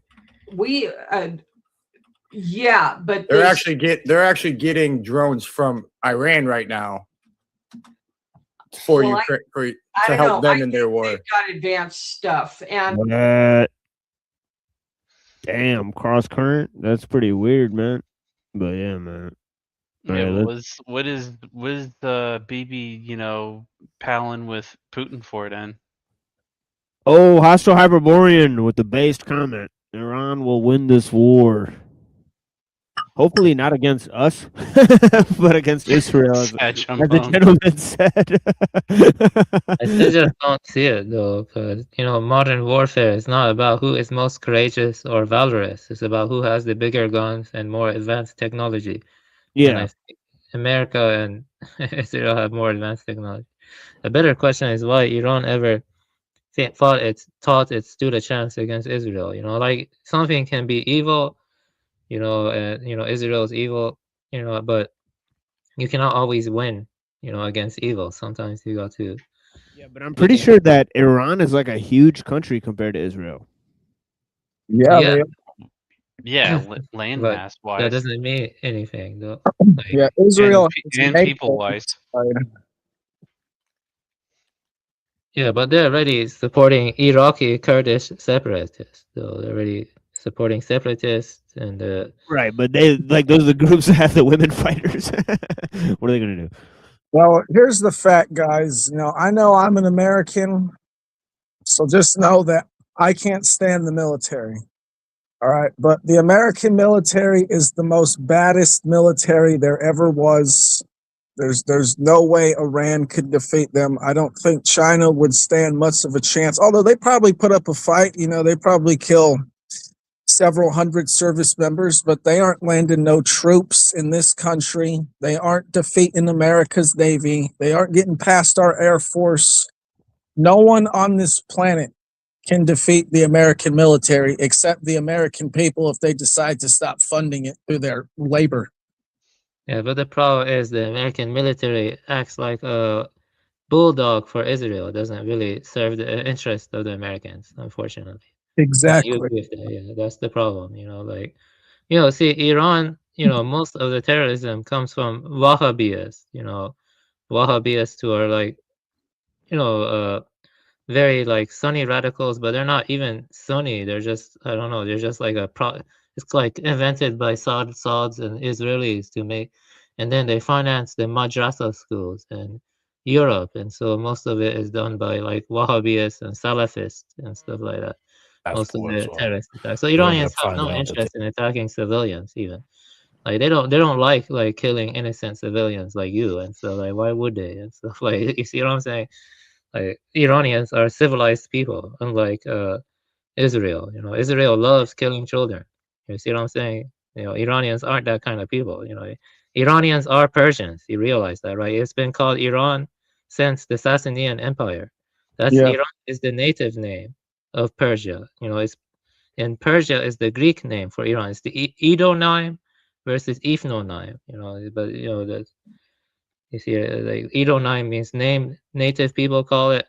Ethnonim means name other people call it. Iranians aren't savages who want to kill innocent civilians and hold them hostage and stuff like that. But they'll probably false flag it. I know 100% they're gonna do something like that. They're gonna say, "Oh, Iranians are killing innocent school children." They probably be Israeli pretending to be Iranian, because they love killing children. These small hats, what I mean. I have seen videos where they just shoot kids and in like Palestine and stuff. So yeah, that's the kind of people they are. Stuff like that. Yeah, they're gonna escalate it and stuff. Yeah, I mean, yeah, they're not a good country. The ISIS L country. But Iran, I honestly don't know much about that nation's history, at least from a modern perspective. But didn't they used to be way better in like the 70s than what they were now? And then Well, actually, Iran was the only one fighting ISIS and al-Nusra. You know that Soleimani was fighting ISIS. Iran is the good guy. It is a stabilizer in that region overall. Like it's the lesser evil compared to Israel and America. And you mean they were the first to fight ISIS? They were the only ones to fight ISIS. America and Israel were not fighting ISIS. They were actually supporting ISIS. Like al-Nusra, the white helmets, is a branch of ISIS, right? I mean, it's like pretty much the same as ISIS. And Obama was arming them, stuff like that. America and Israel were, when ISIS accidentally attacked Israel, they apologized and stuff. You believe that? Like Iran was fighting ISIS. ISIS genocided the Yazidis. They genocided the Mandeans. They did a lot of stuff. They destroyed ancient artifacts. Iran was fighting them. Sauds and stuff. They didn't do crap against ISIS. They didn't do anything. Just finance and arm them, stuff like that. So yeah, that's the thing. It's a complex picture, but overall, I would say Iran is not good, but it is the lesser evil compared to America, Israel, and Saudi Arabia. The lesser evil. You see what I'm saying here? That's the yeah.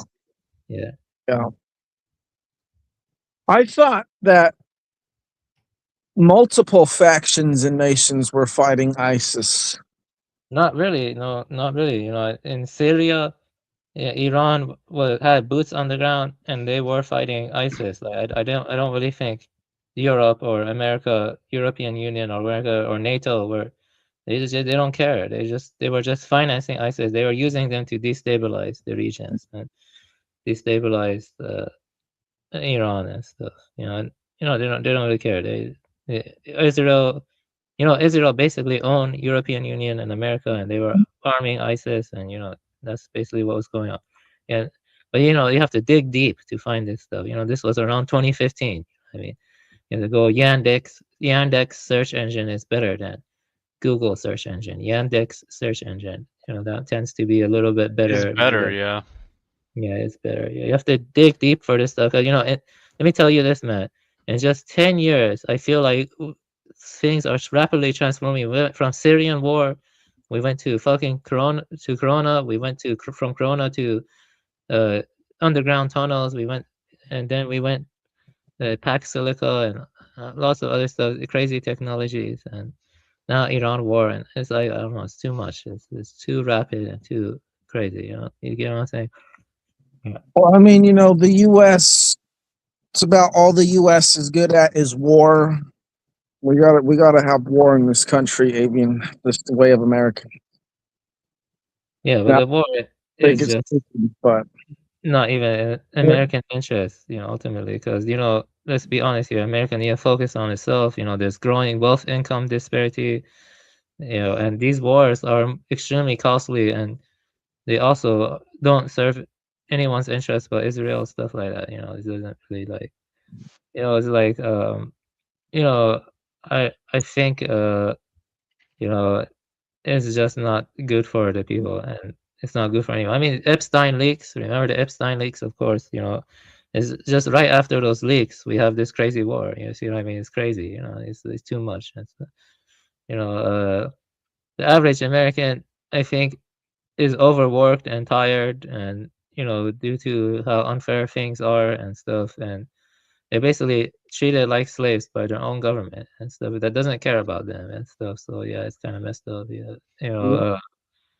Yeah, it's just a growing problem. Now, do you think this war is only going to last however many weeks they said it was? They said it's going to be short. Yeah, I don't know. They changed it. They changed it 3 times. He's extended it 3 times. He went from saying that it's going to be done in 3 days to saying it's going to take a few weeks to not saying it's indefinite. Yeah, it sounds about right. I mean, they probably could end it in a few weeks if they had clear objectives, but I bet they don't have clear objectives. So it's just probably. I don't know.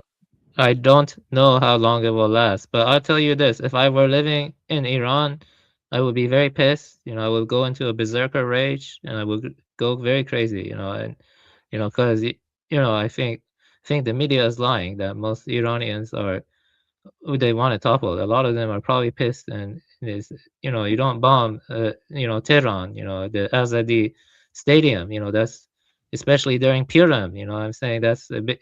You see, that's asking for war and stuff. So yeah, I won't be surprised if Iranians like me are interned too. I mean, if I get interned, I'll be honest with you, because I feel like I don't give a shit anymore. Really, like if they intern me and they kill me or whatever, they go ahead and do it. I don't give a fuck anymore. Yeah, and most of my life has been endless humiliation.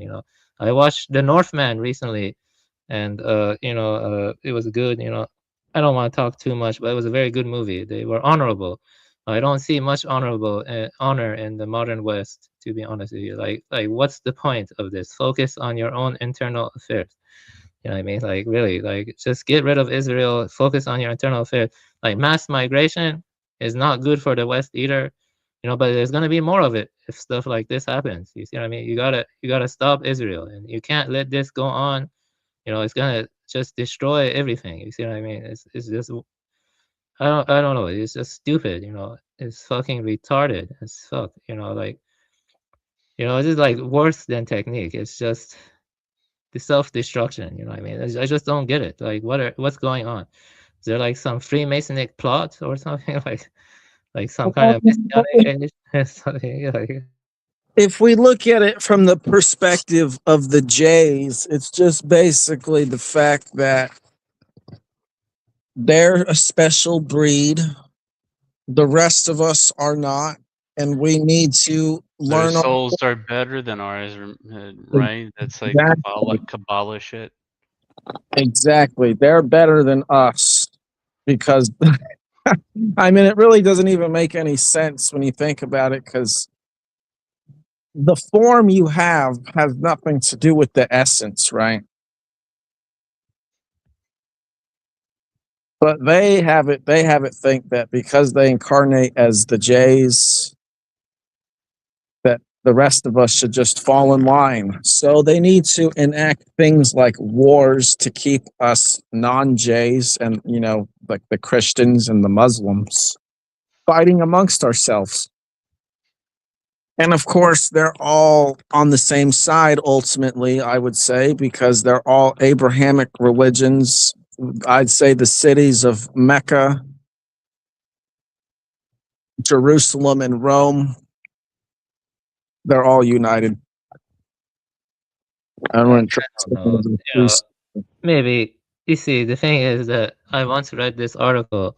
We only get 15 to 20% of the real news. I would say it's less than that now, because you see, it goes through a filtration process where CIA has to filter it, and then advertiser agencies select what news pieces are the best. Didn't they repeal the act where they basically couldn't, you know, like psyop American public with the media? Oh, it seems to me they I are forget. like. Well, obviously Yeah. they're going to do it anyway, but there was an act at some point where it said like, hey, you can't like just peddle like all this misinformation to the American public or something. And then that act got repealed. So Well, it got repealed, so difficult, like, yeah. So there you go. I mean, you know, it's just a piece of paper, right? Like the CIA is gonna do whatever they're gonna freaking do, regardless of a piece of paper. Yeah, you know, anyway, overall, you know, based on what I see and my inference, so overall, I would say that Israel is the main aggressor, and of course, you see, what doesn't make sense? Why are all the American leaders kowtowing to Bibi or Israel? Like, it just doesn't make sense. Like, they should stop it. You know, they should focus on helping the Americans. You know? It's kind of like the Netanyahu guy said at the UN, right? He said Islam is like basically a global menace. He said it's like a global evil or whatever like that. You know, like we were reviewing it. So there was never like any talk that any country gave where like a religion around the world was like singled out, you know, as like a global menace, right? And obviously, to a certain extent, the Christians are working with the Jews, right? There's large groups of Christians working with the Jews, and obviously the religious Jews and the religious Christians are being led like lambs to the slaughter, right? So they're being used, right, to accomplish this end, right? So there's a grave probability that, as they've said, that Christianity caused the rise of secularism and Jews have supported it, and therefore Islam is a global menace and is going to hold advancement back. You know, just like all the Muslims in America sort of rebelled against the gays and shit or whatever. All right, so it's just like, you know, I don't know. I would say either that's going to happen, or what's going to happen is Christians and Muslims somehow or some way will unify, whether that's through some type of merging or they just realize their common enemy. And they're going to point their guns towards Israel, and they're probably going to destroy Zionism. And then the priest class who works in the shadow will come along and create basically a new Israel, which is basically similar to the old one, but now it has the disguise that they defeated the Zionists in before, but really all they did was change the figureheads. You'd still have to deal with the proud problem of the Zadikim. I mean, if you don't, then it's just gonna rear its head again, like a hydra. Of the proud problem of the what? The Zadikim. That's pretty much the whole reason for all this shit.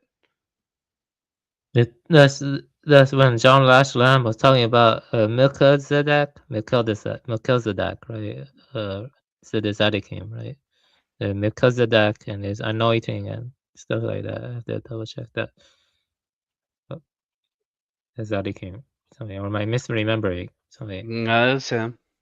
Oh yeah, that's right. Yeah, yeah. The Dead Sea Scrolls. I haven't read it, but I do think it's important for understanding just the sons of light, the sons of darkness, and their It's supremacy. basically like probably the underpinning of the Kabbalah of all this superiority that these small hats think they have. It's because of it. It basically ties back. It goes back to the Zadokite mentality with the War Scroll and the Dead Sea that was found in the Dead Sea Scrolls. How basically, yeah, the sons of light fight against the children of darkness, the sons of darkness. You know, so they're basically being hyper vigilant, to put it nicely, I guess. Where they're like the pure, they're pure and everybody else is evil and stuff like that. It's What is it called? Zadikim. Zadikim. That's like the group, and it's Zadokite type ideology. They sound like some fringe cult who has more power than they should. Yeah, I mean, I won't. Sounds about right. I mean, I won't downplay the influence of secular Zionism, right? And the spurring of the Bolshevik Revolution and the destruction of the Caliphate, right, of the Ottoman, right? So it's pretty obvious that all that stuff that happened in 1917, along with the Balfour Declaration, they had already planned for all of these events to take place, right? So, Yeah. I mean, all of this is like 100 years at least in the making, if not 500 years in the making, right? Where you have in 1666, you have a messianic concept arise among the Jewish communities in Amsterdam, right? And then, before that, you have I would even say Zadikim is the other side of the coin to the Sabbatean Frankists. That's my opinion. I don't think there's anybody else who would. I don't know how old. Necessarily. Yeah, I will say this though. I do not think most Americans even want this damn war. You know what I mean? Because of the Epstein leaks. No. Yeah, they don't want it. You know, that's the thing. Well, You know? the people in the military want it. Otherwise, they wouldn't be in the military. To be honest with you, I don't think they want it either. The people in the military, most of them are just desperate people who join the military because they don't have money. You know, they're just, I don't know. Yeah. Yeah, I don't think they want it. You know? No one really wants it except for the small hats. You know, it's really what it comes down to. It's kind of crazy. You know, like it's kind of like a dream almost. You know, like the Epstein leaks and then this. You know, like. It's like the Epstein leaks were really going around, so yeah. I guess maybe in some sense, Trump wants to just hide that stuff, like really, like. I don't. I don't think this war. Obviously, this war, whatever actually is happening, was already planned long in advance. I don't think it's just a mere distraction from the Epstein stuff. Yeah. They probably just had it as a They've certain been phase. propagandizing this for decades. Yeah. Have you listened to Wesley Clark's video? I think Wesley Clark, he had a very good video about this. Never heard of them. Yeah, I could share that. Basically, he actually said there was a plan to invade Iran in like 2001 or 2002 during the Iraq War. He said there was like a long plan for that, and you know, he was talking about it. Like he even predicted that Gaddafi would be assassinated. So yeah, so probably Wesley Clark was interesting. I could show you that video. It's short though. I think like I'm surprised you've never heard of it though. I have a feeling when they planned it, they probably called it something like New Millennium Crusade or something. Yeah, Like, yeah. it's gonna repeat the Crusade script. It's something like Could that. be, I'll yeah. share it. It's not long. You know, yeah, it's just a clip from that video. So Well, one thing I'm pretty sure Maybe they link it on the Discord yeah, I get a link on the Discord. I'll just link the clip from it. or It's not the private thing. chat, whichever. One thing I think they did during the Crusades was the Vatican ordered their military orders, which were basically like the special forces of their time, to steal a lot of the tech, or not technology, but the artifacts and the knowledge that the Islamic State had created for themselves, because they just went through their golden age, and you know the Vatican's like, we got to get that. So then they go there and take that stuff, and then then they go and create stuff like the geocentric model a few centuries later, and all this other scientific advancement that I'm pretty sure is based off of the Muslim discovery that they stole during the Crusades. But if you look at what they wait, what Muslim discovery? The Muslim discoveries regarding astronomy and that sort of stuff, because they had a golden age right before the Crusades, right? Yep. Can I share the 7-minute? I'm not really aware of those. Yeah, this one's better. Yeah. Yeah, there was a time when they were going on about math and science, and they were the epicenter of the world. Oh yeah, yeah. I mean, I'm aware of that, but yeah, I'm saying that one of the goals of the crusade was to go in and steal this knowledge.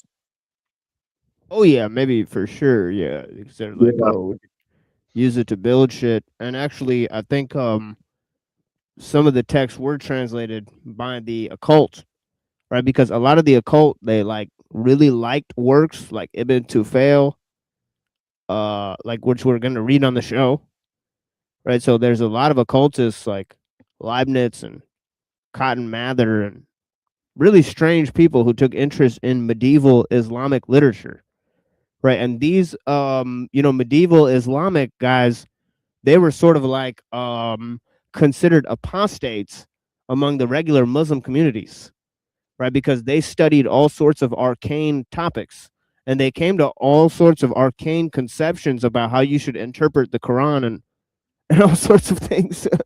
Like they tried to interpret the Quran through Neoplatonism and so on and so forth, right? And their interpretations were sort of widely rejected. Just like in the Christian world, there's a lot of Aristotelian philosophers in the medieval times. And of course, we went over some of that, but of course, people like Dante, or people like, the Spanish, sort of sultans and stuff, they were very impressed by this knowledge, obviously, and they, funded it and so on and so forth. So yeah, so we got a bunch of information about that. The top guy is Avicenna, right? He wrote a number of things that basically explain like science and astronomy and physics. He even explained like Descartes' like dualism before Descartes wrote about it. And he was a Persian, and he was extremely advanced. By the age of 16, he was basically a master of like Islamic law, and like he was a doctor, and and he like taught at the university, and like he like knew about astronomy and shit. So It's yeah, like Beast in it or some shit. right. Yeah, he was beast in it in 900 AD. He was the beast of just like research at the time, and then his thoughts. I was playing video games at 16. Sad trombone. Yeah, his thoughts influence a lot of the thoughts of a lot of thinkers, like those guys like Leibniz, Descartes, Spinoza. It seems like, there seems to be some direct influence from that medieval literature to the Rosicrucians and some of those ideas. So you're going to put his name in the chat. Yeah, let me put it in the private chat. Oh yeah, there we go. Yeah, that's the anglicized version. But yeah. Is it Averroes or? Wait, that's different. Yeah, Averroes is another guy who's extremely Aristotelian. Averroes is like he's like Islam and Aristotle, whereas Avicenna is like Islam and Plato. And it's very interesting, right? But, okay. Yep. So they take a very interesting approach. In a place like that, you see those fucking fronts. Was there any other movies made at that hotel? That hotel not that I'm familiar. aware of. Not those kind. I don't even think the other kind either. Is it still there? As far as I know, it is. Let me see. I'll show you. You guys want to see a picture of it? Let me show this thing from Cubby real quick here. I am the candidate of peace. I am peace. People don't believe that. I am peace. A vote for Donald Trump is a vote for a man who wants to end wars, not start them. We do not want war with Iran. We actually want peace. The Iranians are clearly not very good at war. Perhaps they should follow President Trump's lead and give peace a chance. Maybe we campaigning shouldn't. with warmongers like Liz Cheney. How do Maybe you think we that shouldn't is? believe She what picks politicians say. Who would have thunk? Yeah. I also want to say that Candy was also a very impressive scientist. He was an Arab. Oh yeah. He was probably one of the. Yeah, Kendi. There's a number of them were just atheists. Like there's Omar Khayyam, who I believe he was just atheist. Muslim atheist? He was that's wild. He was an atheist that was basically living near like Afghanistan, where the modern day is, where everybody else was Muslim, but he wrote like poetry against Islam. And he's like, damn. He's like, yeah, actually, no. That's like ancient rap battle or some shit. Just write some poetry. Oh, actually, there was poets who took the challenge in the Quran that nobody can create verses like the ones in the Quran, and they composed verses of poetry as challenge. Being like, no, my shit's more beautiful, dog. Funny That's definitely rap battle. Yeah. It's funny. Start them. We do not want war with Iran. We actually want peace. The Iranians are clearly not very good at war. Perhaps they should follow President Trump's lead and give peace a chance. Kamala is campaigning with warmongers like Liz Cheney. How do you think that is? She picks Liz Cheney, whose father virtually destroyed the Middle East. Liz Cheney, she talks big, I want war. She always wants war. Every time I was with her in the White House, we should attack this nation, that nation, nations that people never even heard of, we should attack. She's a big tough guy. She sits back and watches. She's a big tough guy. We ought to go and attack Iran, Iraq. We're going to attack everybody. Is that a tell? That's why I broke up with her. All she wanted to do is go to war with everybody. That's why I broke up with her. Oh, all she wanted to do was go to war. Who's writing his shit, dude? These war hawks. Is this just they want to AI draft your shit? kids. No, this looks weird. Hide your kids, hide your wives. Yeah, he's an interesting shade. To die in wars. and they will never fight themselves. You know, we'll stay around the country for 15 years, just bomb the hell out of everybody, make everybody miserable. Nobody knows why we're there, you know, the wars that never end. These endless wars that we've been in, I've gotten us out of so many. We don't want to get into wars. We're tired of fighting. I'm the only president in the last 84 years that didn't start a war. Under Trump, we will have no more wars, no more wars, no more wars. We will have prosperity and peace. We will have prosperity and we will have peace. Remember, I'm the president of peace. They said, he will start a war. I'm not going to start a war. I'm going to stop wars. He's going to start a war. I said, no, no, no. My rhetoric is going to keep us out of wars. And that's what happened. My proudest legacy will be that of a peacemaker. That's what I want to be, a peacemaker. We will measure our success not only by the battles we win, but also by the wars that we end, and perhaps most importantly, the wars we never get into. Our president will start a war with Iran because he has absolutely no ability to negotiate. He's weak and he's ineffective. I believe that he will attack Iran sometime prior to the election because he thinks that's the only way he can get elected. Isn't it pathetic? I am the candidate. Jesus And there you go. That's what he campaigned on. Sheesh. What the hell? Did it just cut out or? No, I just turned it to a different thing. I'm gonna try to find a different show. Yes, please. But okay, let's watch Marte the Gay.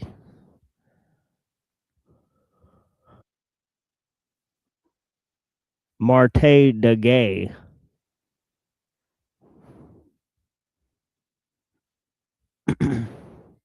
But yeah, honestly, the situation with Russia and Ukraine and how oh much of it wait, he's on this other show. Never mind, because there's that based grandma gun. All right, let's go to something else. Are you guys familiar with how they say the second, or the reason why the second Iraq war started? Not the WMDs, but it was because Saddam Hussein is an evil man. He attempted to kill the man who attempted to take my father's life. Do you remember that? Yeah. Good Lord, dude. Straight up LARPy. Straight up LARPy. I guess the real reason was that some archaeologists discovered the tomb of Gilgamesh. And then once that happened, the US went in like, I don't know, it was like 3 weeks or 3 months later or something. And they basically secured that site. There's a lot of interesting occult theories that Greenland is also tied to a lot of ley lines and telluric ley lines. Shit, telluric currents. Yeah, do you think that Trump wanted to get Greenland for similar reasons? Oh, look, it's Fed informant. I mean, Gnostic informant. I'm going to post the article. Really need to get Dom into the Discord.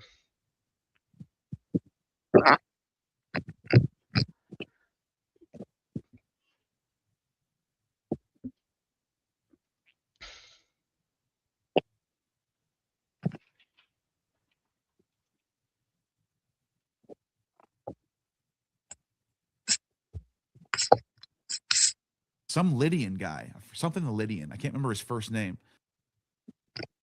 There's the article about the tomb of Gilgamesh. Forehand, by the way, you know what's so crazy about this? The world soul is described as a sphere, a circle, circular.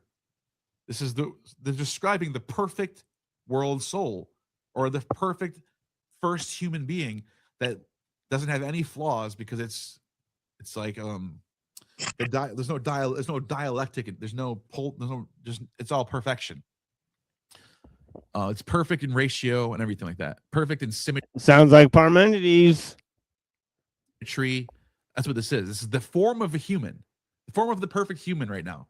Not male or female. Wait, hold up now. I thought he was describing the world. But wait, no, now he's saying, oh yeah, he was saying the world soul. Secondly, the form of each human being was completely round. Oh no, wait, this is the symposium. So this is Aristophanes he's talking about. These guys that are joined together on both sides, right? Where the male and female are conjoined into an androgynous being. Right, see up there it says, for at the time there was one kind which was androgynous in form and had a name common to both male and female. So yeah, he's talking about butt stuff. We can move on.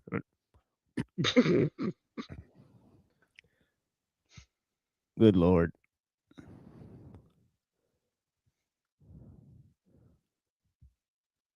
What are you at?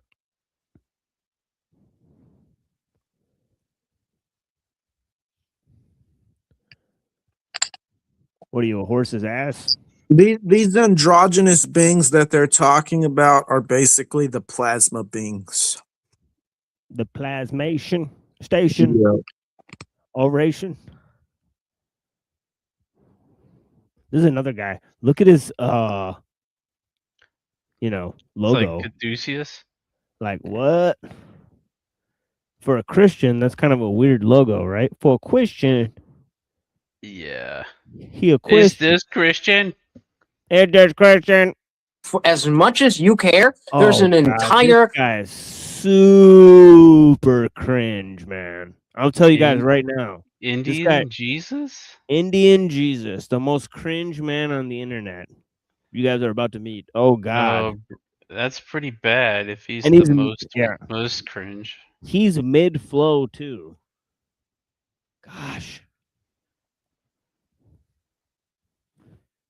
No, I mean, Why does he good look Lord. like an Indian what's his face? God. Brand. Oh, dude, he looks like Crash Bandicoot to me. He's like kind of weird looking. But yeah. Other level there. And so even if it's funny and it's entertaining and it's whatever for you, it takes the wind out of everything. And now the whole fucking stream is so it's not worth it. And we have to Oh God. He's just crying and complaining. Indian Jesus. God, Conversations about conversations. I know. And you can tell the Confluence guy, the host, is like, what the fuck are you going on about, dude? have to be a little bit, strict about that. Yeah, just to get back to what we were talking about earlier, Indian Jesus. Yeah, it was good if you remember. It's I don't. okay if you want to talk about psychology, because I'm actually really interested in psychology. What the I would fuck love is if you could that? teach me some things. But I don't know if Confluence wants this to become like an educational stream. We could definitely. We'll You guys can go ahead. Yeah, hit me up Okay. on Discord. We'll So- definitely have a stream where we go. But if you have a specific question, I'm happy to answer. So, do you? I presume you're familiar with like Piaget and like educational psychology and the stages of development and all that. Yep. Oh my God, dude. Is that something all these clowns are familiar with all of a sudden? Like No, sounds pretty gay. Sociology, like I don't know, it's like isn't that the stuff that Jordan Peterson talks about? It's like kind of weird, dude. Yeah, Jordan so I was Peterson thinking is like like I'm a big fan of. What was that? I don't think that's like 2012, but yeah. Yeah, I'm a big fan of like the school choice movement because I think basically that aligns very much with like Piagetian principles about like children like constructing knowledge through interaction with their environment, where you send kids to the schools that best can accommodate their creative needs as opposed to a rigid top-down hierarchical structure of the public school system. So like, do you agree that school choice would be better to the current system? Yeah, absolutely. I think the problem I didn't even know about this negative side of school choice and busing and stuff like that until I heard about in my own state with Lakewood, New Jersey, having the strong Jewish community. What? Wait, hold on, man. I need to go back. I need to go back like 30 seconds and try to figure out again what they're talking about, because this is really weird. They're having a weird inner dialogue and insular to their skill set. I don't understand why this is happening on this live stream, honestly. School system. So, like, do you agree that school choice would be better to the current system? Yeah, absolutely. I think the problem, I wasn't even, I didn't even know about this negative side of school choice and busing and stuff like that until I heard about in my own state with Lakewood, New Jersey. Yeah, I know, dude. Indian Jesus. Get the fuck out of here, dude. That should be my motherfucking name. Fuck you, dog. And it's honestly, it's sacrilegious. That's why I wouldn't say that shit. You know, one day I was in an Orthodox church in, Greece, right? And somebody said I look like the Jesus painting, so I put my face next to it. And the dude who's the religious official, he said, "Get the fuck out of the church." he said, "You're sitting here comparing yourself to Jesus. Get the fuck out of my church." It was pretty. That's hilarious. And I was like, "I'm sorry." I'm like, they were the ones who said it, right? And I apologize, and I just got the fuck out of there. But yeah.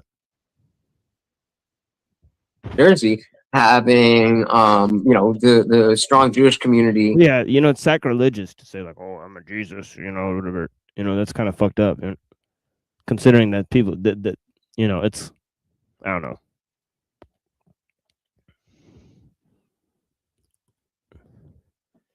It's not as sacrilegious, I guess, if you think like,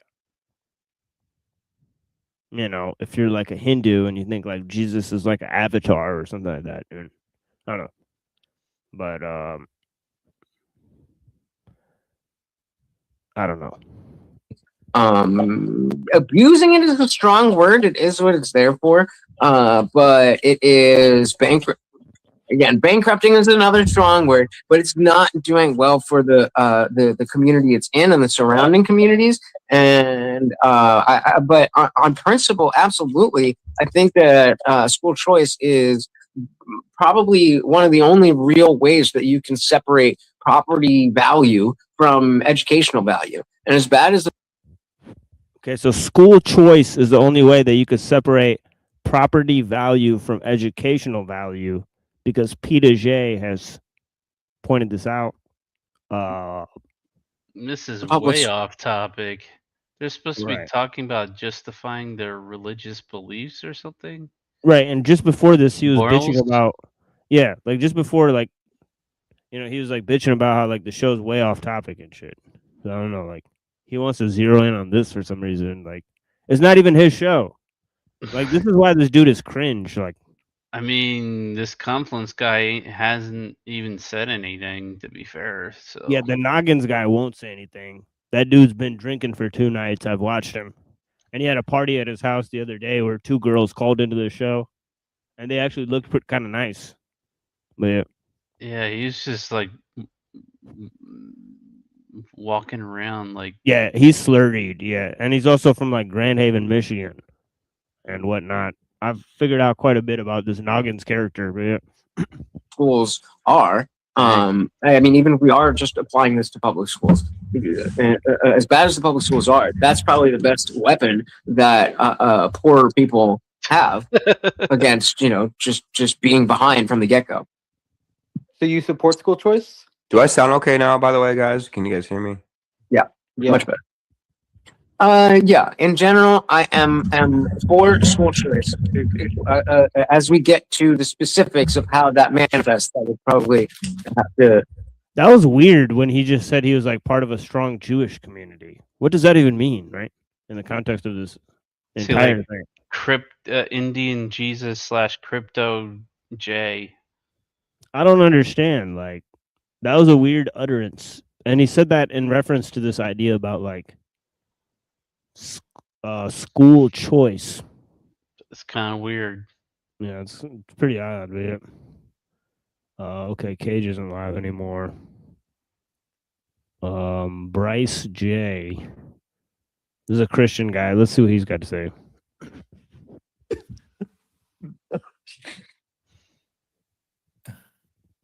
By the way, I made Andrew one. I Wilson- made one at one point when I was messing with basil.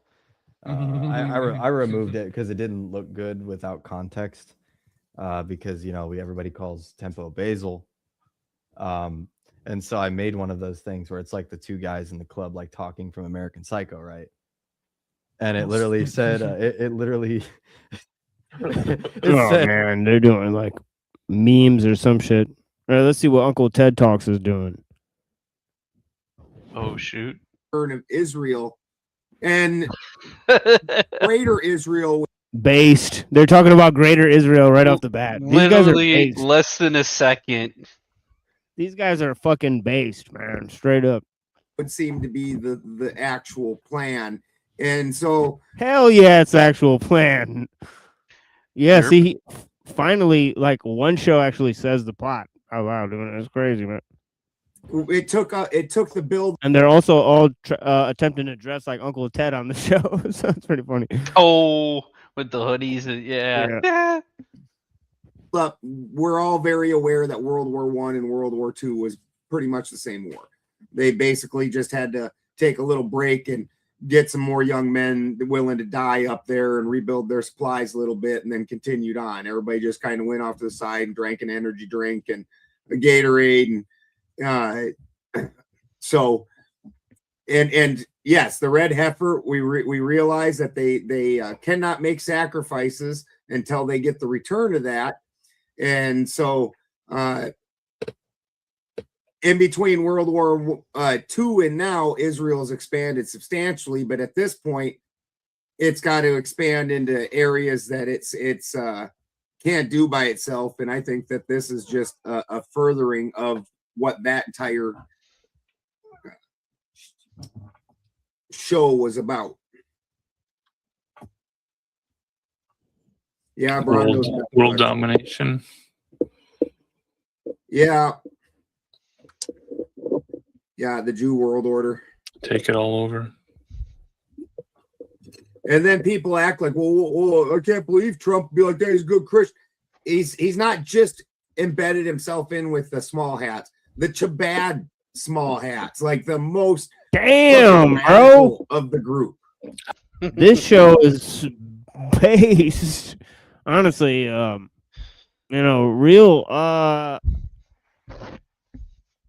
commentary on this show by Balderson. He's hitting it out of the park. I No thought lies. that was Balderson. Yeah, no lies detected from Balderson. Straight up. Powerful. Not sure why he's got Bennington in his name. He said he said he's embedded with the Shabbat Lubavitch, Jace. The ones who want world domination. Ding, ding, ding, ding, ding.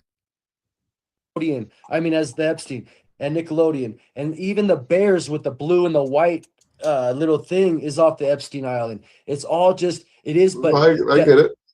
Yeah, but what's the I get beauty of it is I'm the Dragon Slayer or Dragon Tainer, and you and whoever else wants to put themselves in. By the way, this dude like exposed on a show that Snafu Snaps took him to court, and he said he's got a document where Snafu worked with a police officer to send to take two guys from YouTube to jail or something like that, to like take them to court for This threatening him Apple online. Media guy. Yeah. So Snafu Snaps is like an informant, pretty much. Isn't that crazy? Informant on people. But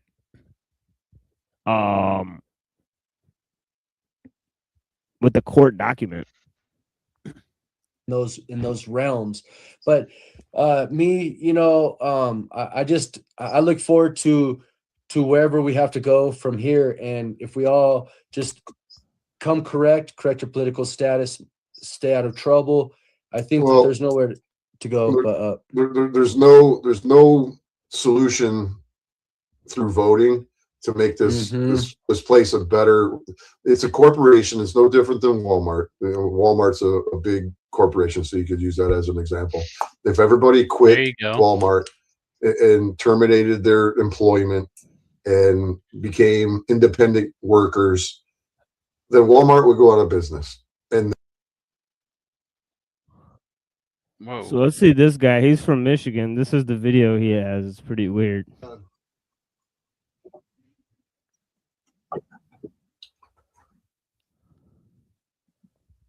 Yeah, I'm down too.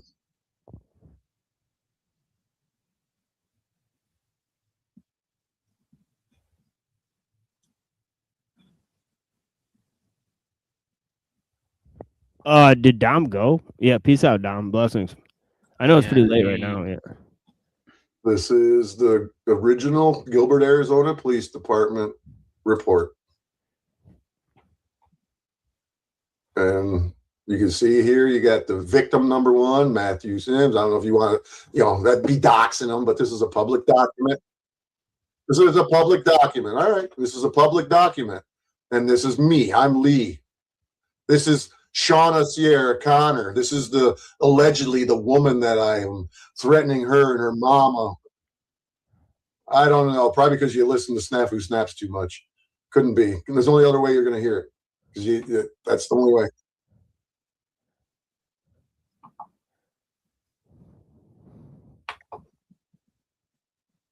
I don't know how you've heard about it. I couldn't tell you. But here's the report. It was reported on May 1st. It occurred on April 30th. And I'll show you the video from that night. He showed a piece of it where he the screen recording he shared. I got the original video, of course. And then you can see right here that they blocked out his shit. I don't know if you guys can see. Excuse me, you can see the shit.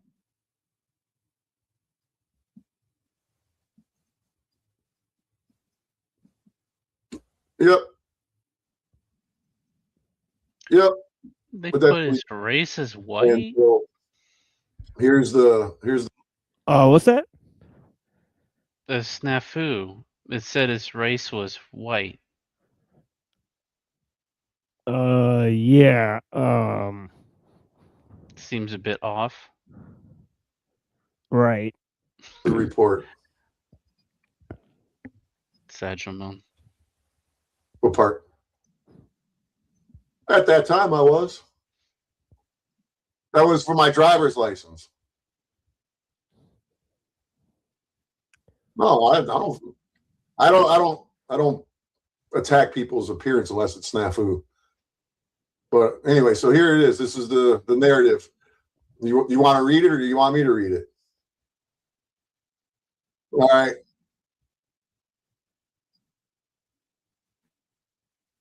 All right, it says that there's body cam worn footage right here. It says BWC is body worn camera. There's 159 minutes of him ratting me out to the police on video, but it takes 18 months to get the video from the records department in Gilbert, Arizona, unless I sue and I get a court order to give it to me sooner. And the prosecutor's office wouldn't fess up with it when my lawyer requested it in discovery. They didn't cough up with it. Wow. So, anyways, That's it crazy. says the narrative on May 1. What's that? They didn't give it to him during discovery. That's fucked up. Right. 25. I was dispatched to the Gilbert Police front lobby, referenced a threat call for service that occurred in Gilbert. Upon arrival, I was met by the reporting party, Matthew Sims, and he told me the following. Matthew stated that he had previously worked with Detective Montgomery. Repeat that. Matthew stated that he had previously worked with Detective Montgomery, referenced a similar matter where he's snitching people out from YouTube. But that specifically the night prior on April 30th at approximately 2200 hours, Matthew was, and I'll use the appropriate words. It says Matthew was watching. I say Matthew was stalking a known YouTuber, handle of the name Bad Apple Media, where the YouTuber, where I was ID'd for my identification, and it's me, threatens Matthew's life, and I never threatened his life, and stated publicly that he was going to drive to Arizona, and I never said drive, none of these words were I ever used, but anyways, that I was going to drive to Arizona and physically harm little old Matthew. So the same day, right, when Grace Thorpe is on the Talcott show or something like that, right? I believe he had the video, right, where Snafu came up on the stream and showed the video where Bad Apple Media threatened him. Ruh-roh. So Snafu is taking credit for this, anyways. But yeah, or he has, at least in several instances. So yeah, he's working with Detective Montgomery. Whoops. To inform on YouTubers. That's pretty insane. But Matthew had 2 videos of the live YouTube from 4:30. The videos in summary had some of the following quotes, and the following where I was observed calling out Matthew Sims' name several times over and stated that on the video he would be whooping his ass, Matthews. And I'm going to choke that motherfucker out, and his time is fucking coming, and called Matthew by his name, additionally by his YouTube name, which is Snafu Snaps. He goes on to further say to Matthew, I'm coming to kick your ass, and says this approximately 3 times. Lee, me, Bad Apple Media, goes on to say, I'm coming to Arizona or to fuck you up. And then I swear to God, I'm going to fuck you up. Lee has a history with Matthew. No, I don't have a history with Matthew. He has a history with me because they're only basing it off of Matthew's little whining and crying that he did when he went to the police. Matthew stated that Lee, Bad Apple Media, is very unstable and a flight risk, whatever the fuck that means, and has physically gone out of his way across state lines to threaten others. At that time, he contacted on speaker a woman named Shauna Connor out of Missouri. Shauna spoke to me, which is the detective Hopheber, and stated she is afraid of Lee and his propensity to follow through on his threats. Per Shauna, Lee threatened to harm Connor and her mother as well. Not true. No proof ever. She has reported this to her local authorities. Not true. No reports. And has filed protective orders, says plural, orders, not one, against me. And no, there's only been one, and I beat it. And I told Shauna that he was going to come to her and harm her. Never said that, not once in my entire life. Per Shauna, Lee drove all the way out to her hometown in Missouri, and police were called. Well, there is no reports on it if that occurred, which it didn't. And so Shauna stated that Lee does not have a job currently. I got 2 jobs, but that's neither here nor there. And Matthew agrees that Lee has nothing to lose and believes he will physically come to Arizona, which Shauna believes too. Matthew is afraid that Lee will follow through and has already informed Michigan authorities that he is filing a report with the Gilbert Police Department to send to them. Matthew was advised on how he can go on about requesting an injunction against harassment should he want. It's funny. Matthew's claiming that I'm harassing him. He was further informed that any public records that I obtain will be redacted, since Matthew is sincerely afraid that Lee will make every attempt to find him, since Lee has no job and has nothing to lose with a propensity to disobey legal orders and authority. That's funny that Snafu Snaps had a PPO out on him in 2008, and he violated it 4 times and did 10 days in jail on it. But given Shauna's experience, Matthew truly believes Lee is fully capable of driving out to Arizona and will do so. I provided Matthew with an Axon link, and he uploaded both videos, which I confirmed were uploaded. Matthew further let me listen to an audio recording with Michigan authorities where they advised Matthew that they have a lot of history with Lee. I advised Matthew this will be sent to the Michigan authorities out of Macomb County. This case is being sent to the Macomb County for review and investigation.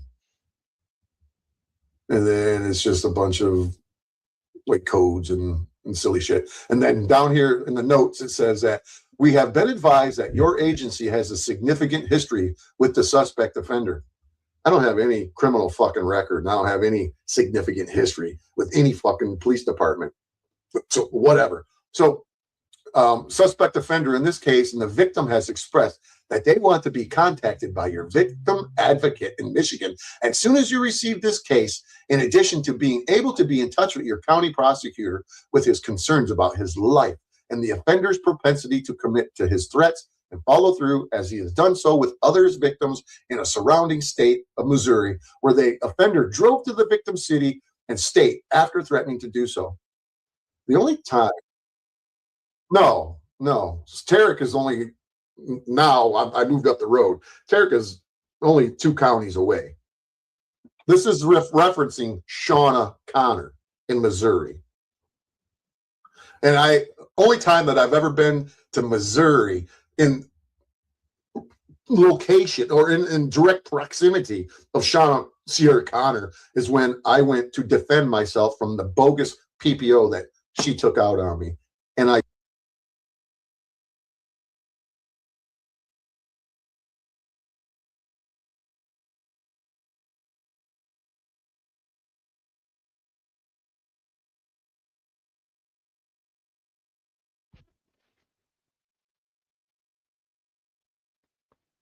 Where'd this It's sound so go?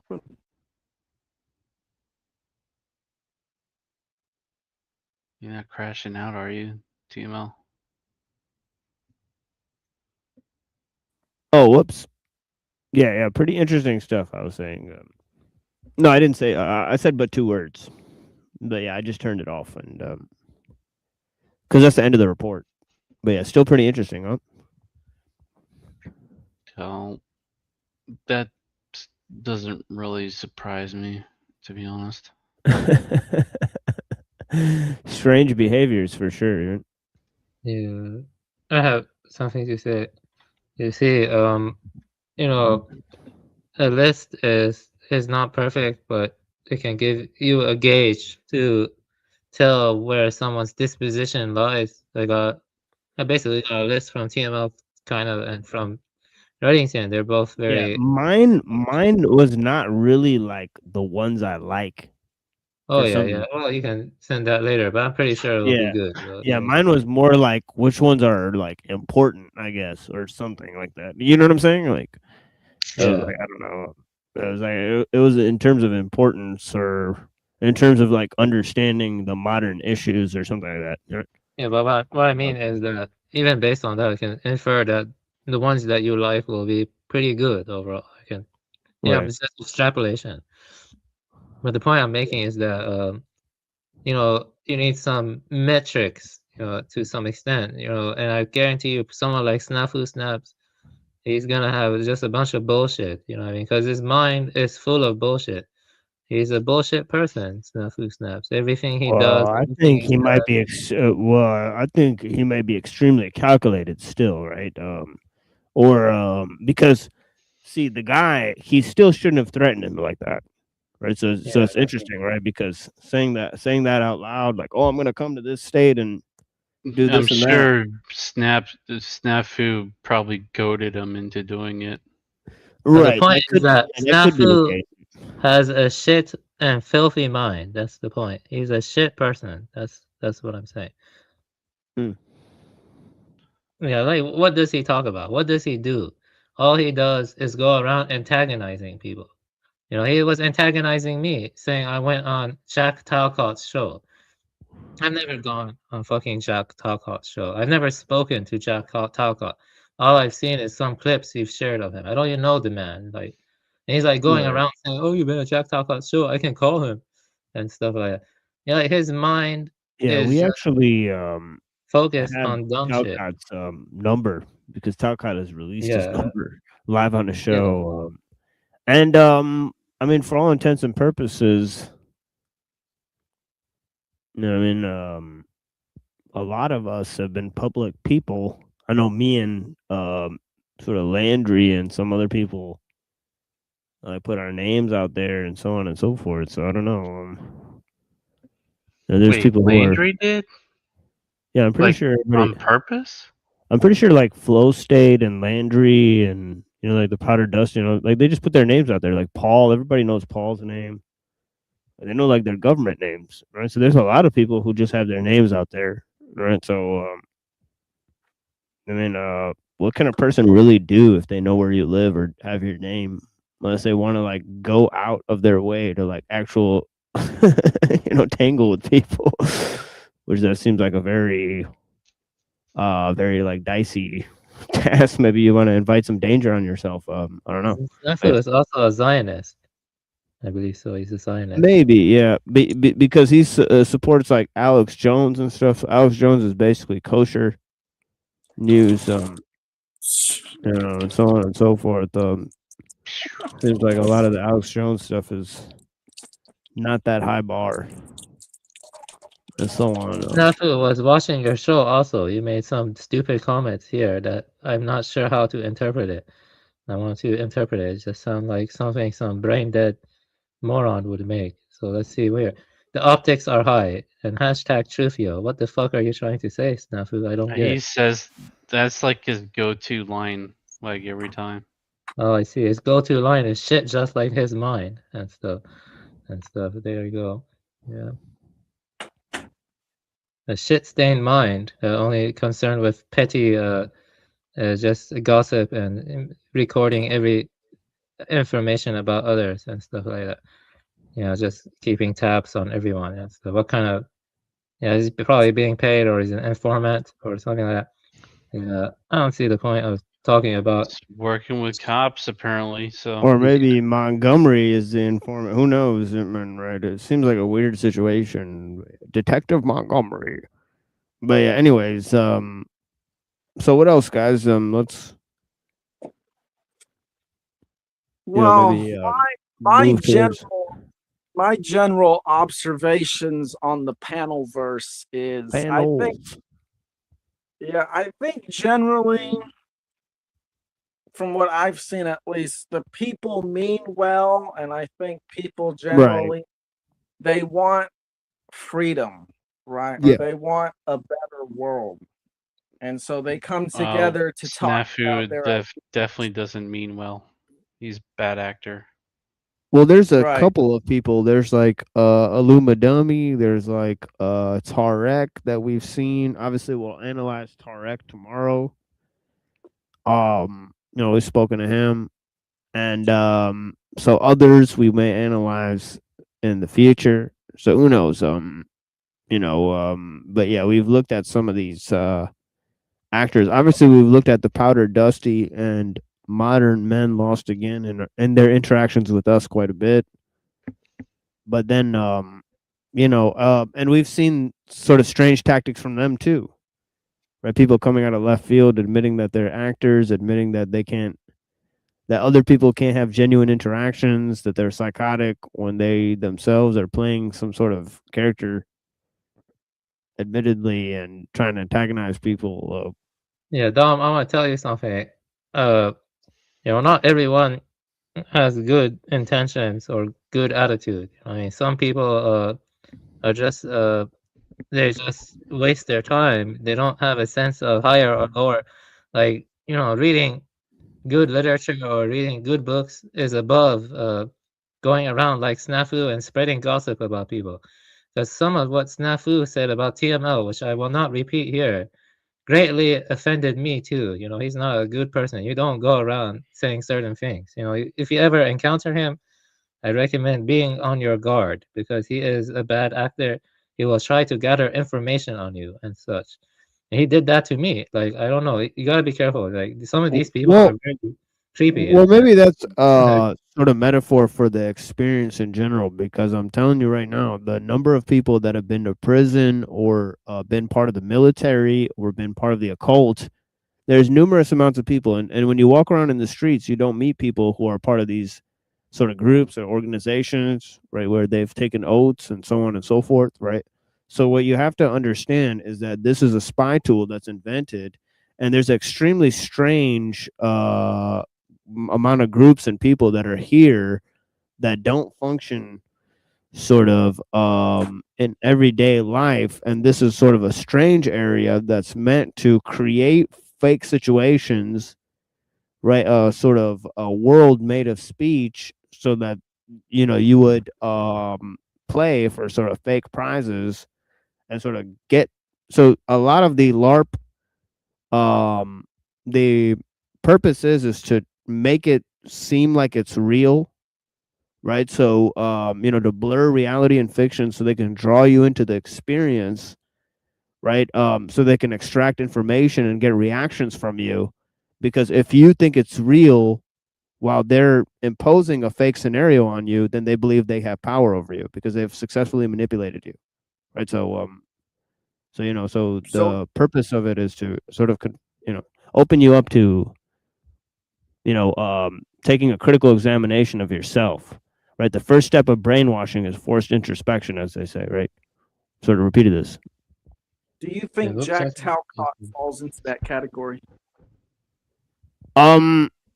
I would say certain of the people he allows to come on his show definitely have, right? So that's as much as I'll say, right? So I don't know who's directly involved, but there seems to be a network. It seems to be coordinated, right? So it seems like there's plenty of people that are participating in a LARP, right? So, you know, because the function of the various characters that come on the show, right? It seems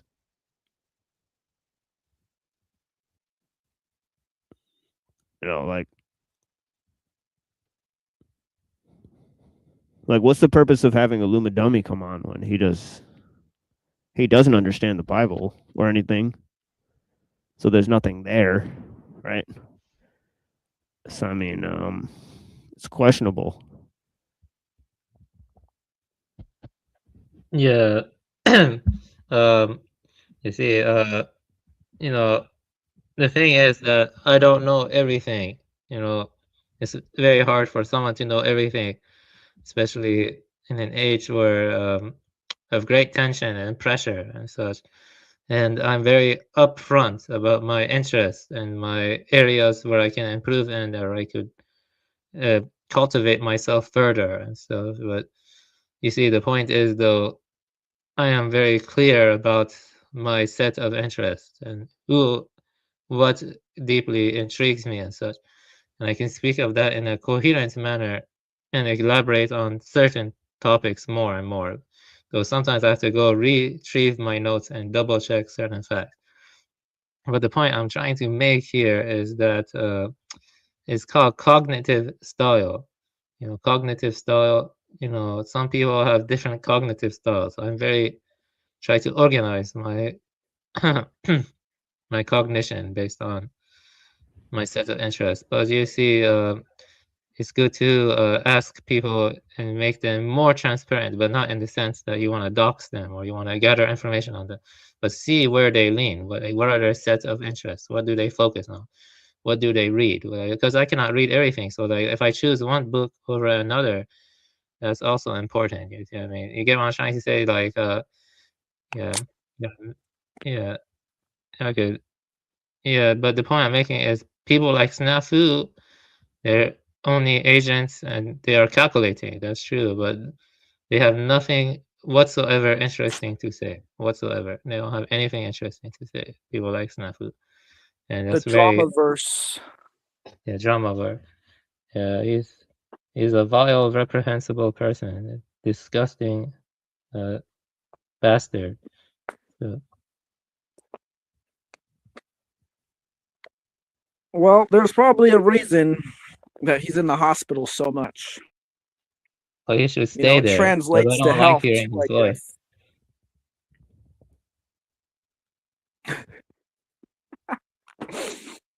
How do you think the hospital staff feels, Avian?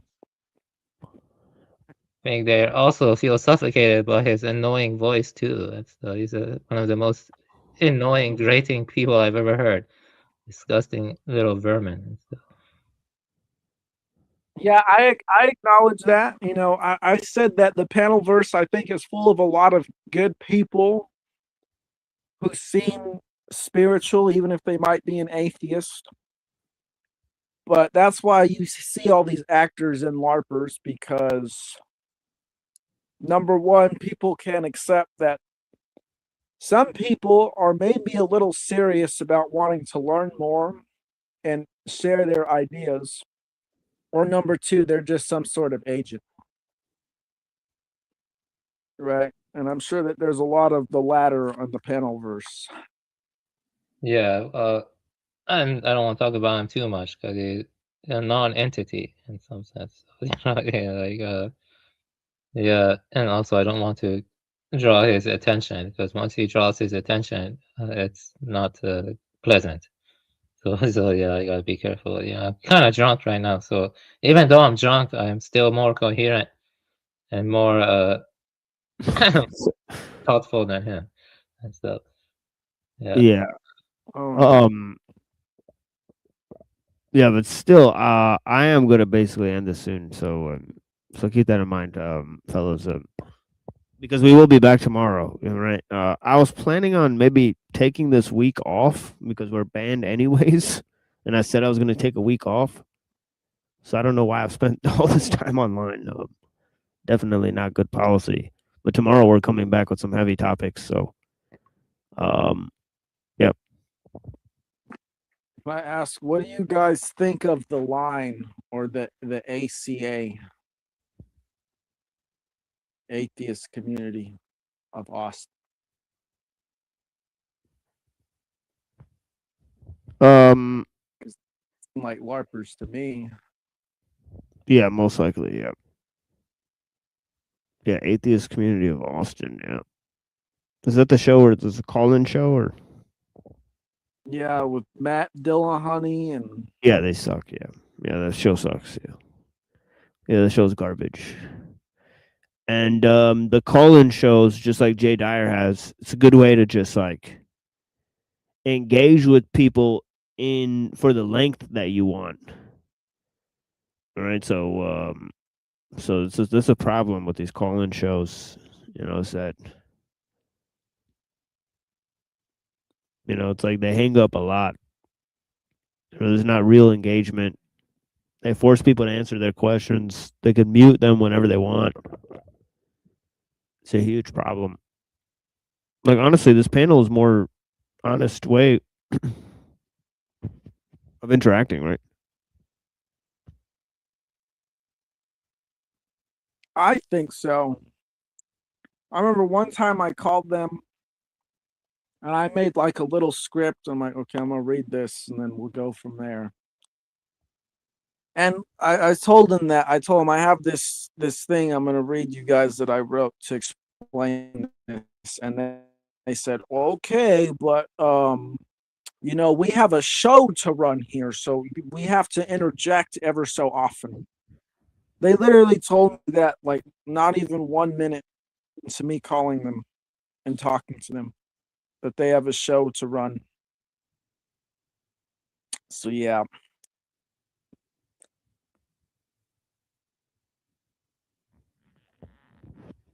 Yeah, I mean it's unjustifiable position. Every Platonist is better than every dualist is better than an atheist. To be pretty much honest. It just makes more sense. So yeah, I don't know. Well, I mean, their position is basically, it's like a non-position because their whole show revolves around we're unconvinced that there's evidence that a God exists. Provide us the evidence. And that's their show. And then they just shut everyone down. Because they're just like, well, we're still not convinced. You consider the Tao like God, or it's kind of different, or is it like God? It's like the Tao.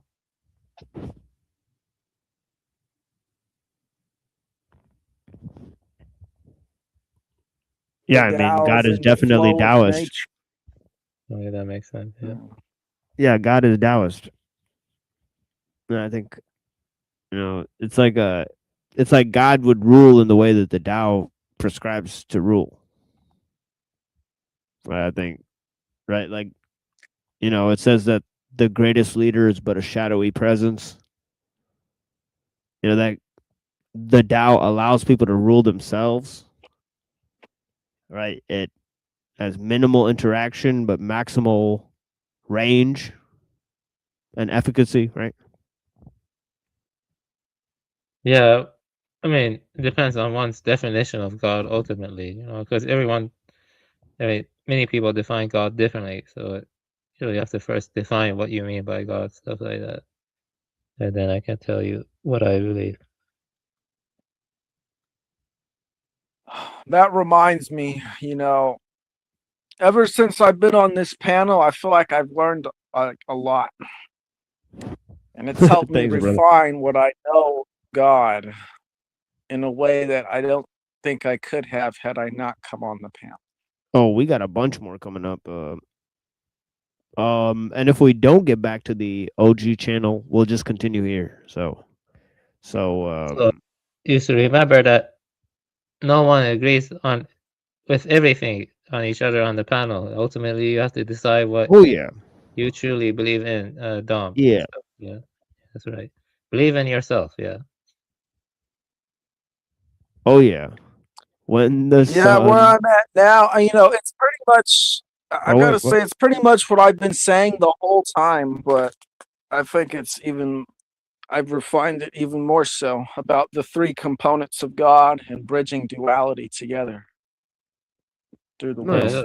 There's a panentheism. Have you looked at the difference of pantheism versus panentheism? Yeah, that's Like a good the- one. Yeah. Yeah, look at there's a kind of panentheism where it Yeah, has panentheism is like God is in the world, whereas pantheism is that God is in everything, right? panentheism is I would that say God is in everything. God is everything, panentheism, but he also transcends it. So, well, pantheism is like pure immanence, that God is purely immanent and he's interpenetrates or permeates everything. So God is both transcendent and immanent, and panentheism, whereas he's just immanent and pantheism, if that makes sense. So yeah. Well, you probably know that though. Yeah.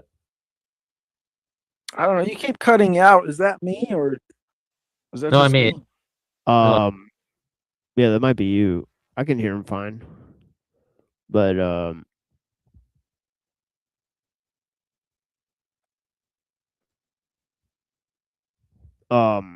yeah, maybe Dom. He hit like some sort of Wi-Fi barrier there. So yeah.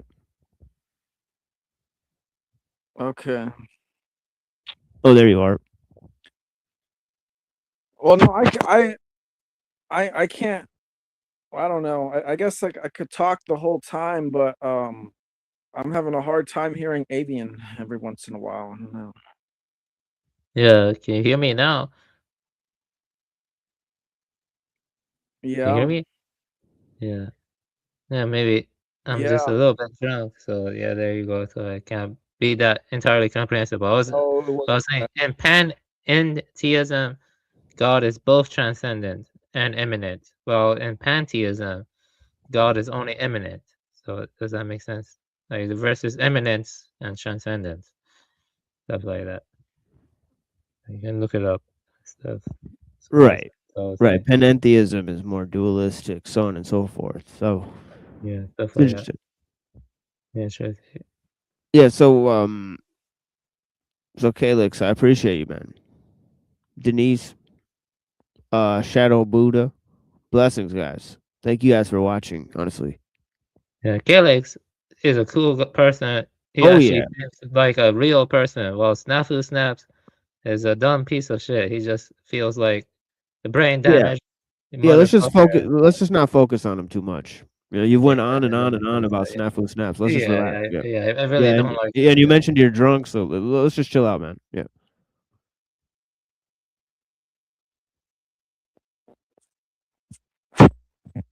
Honestly, I don't want it to take up too much of my time. What I Well, showed yeah, was critical. My concept of God now, and it revolves all around free will.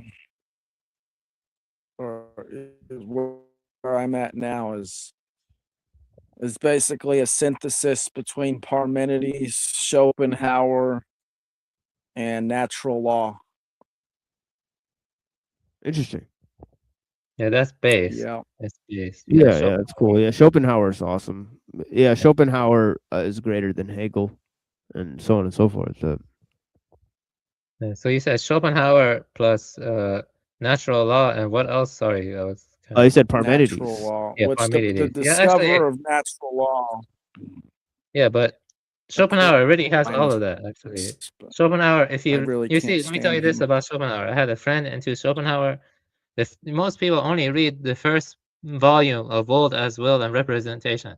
But the second volume is important too, but Schopenhauer sees the will in itself as already being very close to Parmenides. And he also sees, he also was not a nihilist. Like he saw that, compassion was very important. So compassion was important to Schopenhauer. So yeah, I think Yes. yes. That's So why Schopenhauer's the best philosopher, or at least of the ones from around his time, compared to Nietzsche and Hegel. yeah, I with their prefer solutions Schopenhauer of a over bunch of Nietzsche. crap. Yeah. There's aesthetic value and stuff. Yeah, I do prefer. Oh, now you're going too far, fellas. You prefer Nietzsche over Schopenhauer? Yeah, I prefer Schopenhauer over Hegel, but Nietzsche over Schopenhauer for sure. That's interesting. Yeah, because the will is the will to life. It's not a will to,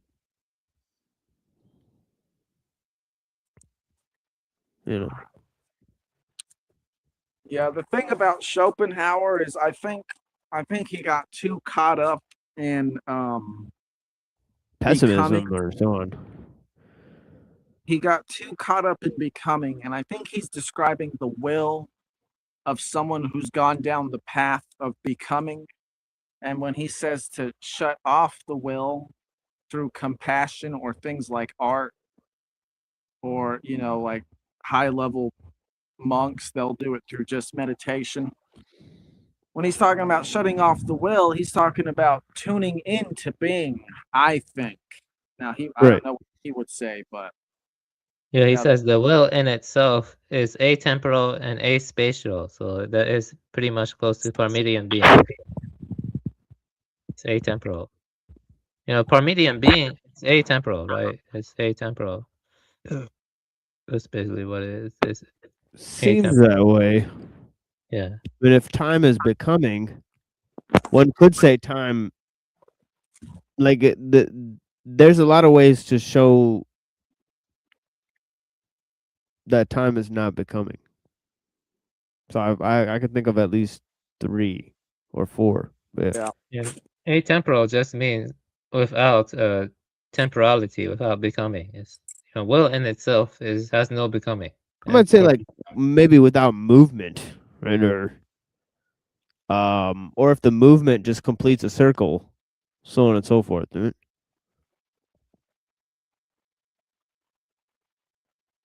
The will in itself is aspatial, that means without extension.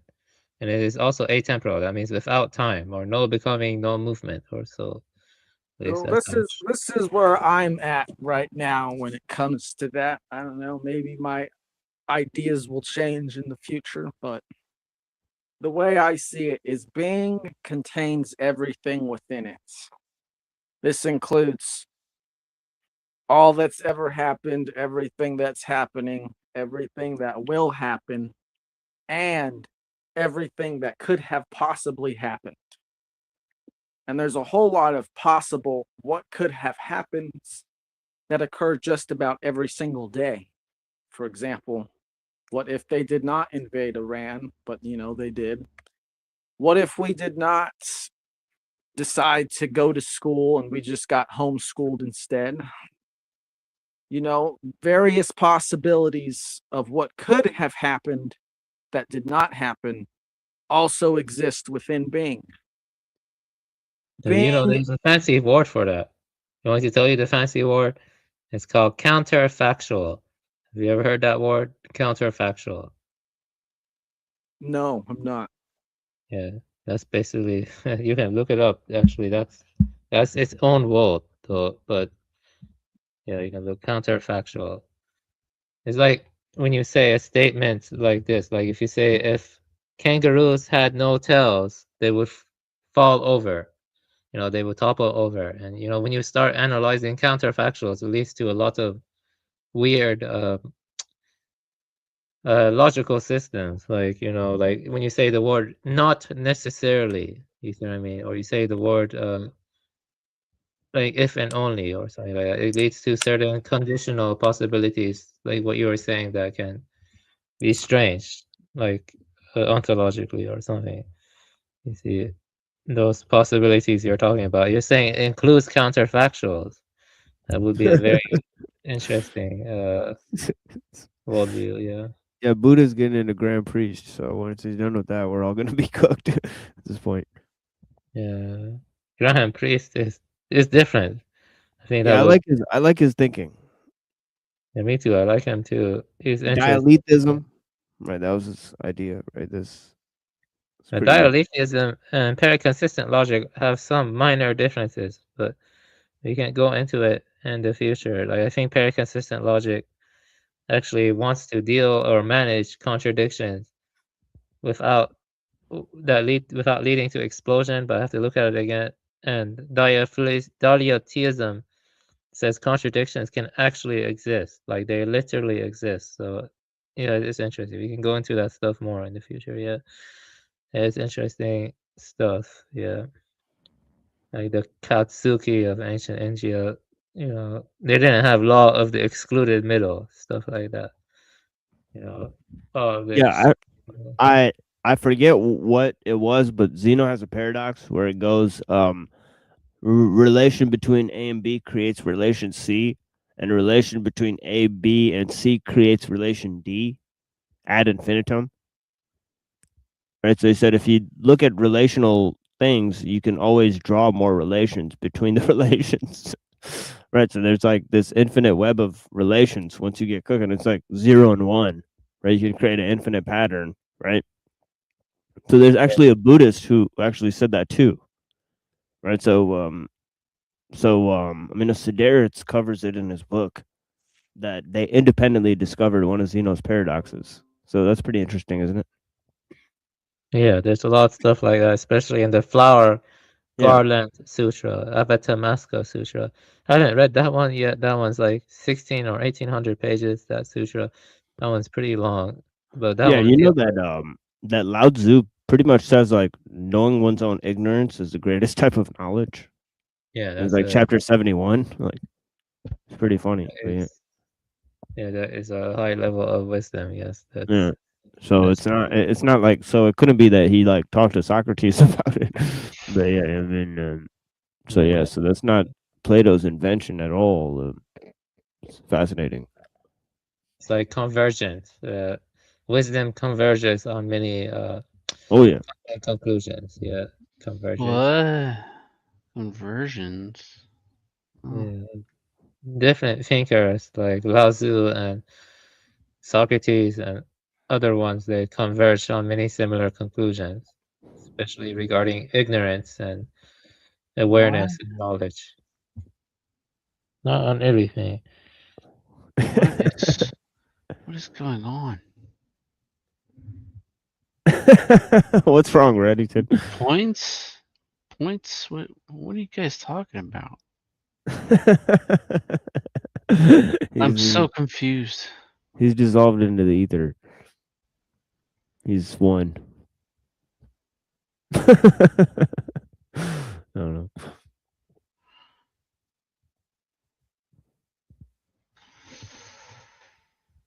I don't know. Sleeping at my computer is really aches my neck. It hurts. Yeah, let's cut this off. Let's go ahead and end this. We'll be Shut back it down. tomorrow. Yeah, it's 3 hours in. You know, Yeah, we will be back tomorrow. Probably much longer. Yeah. We'll discuss some things. You know, obviously it will be LARPy tomorrow for the beginning of the stream. LARPy. Yeah, but then we'll move in.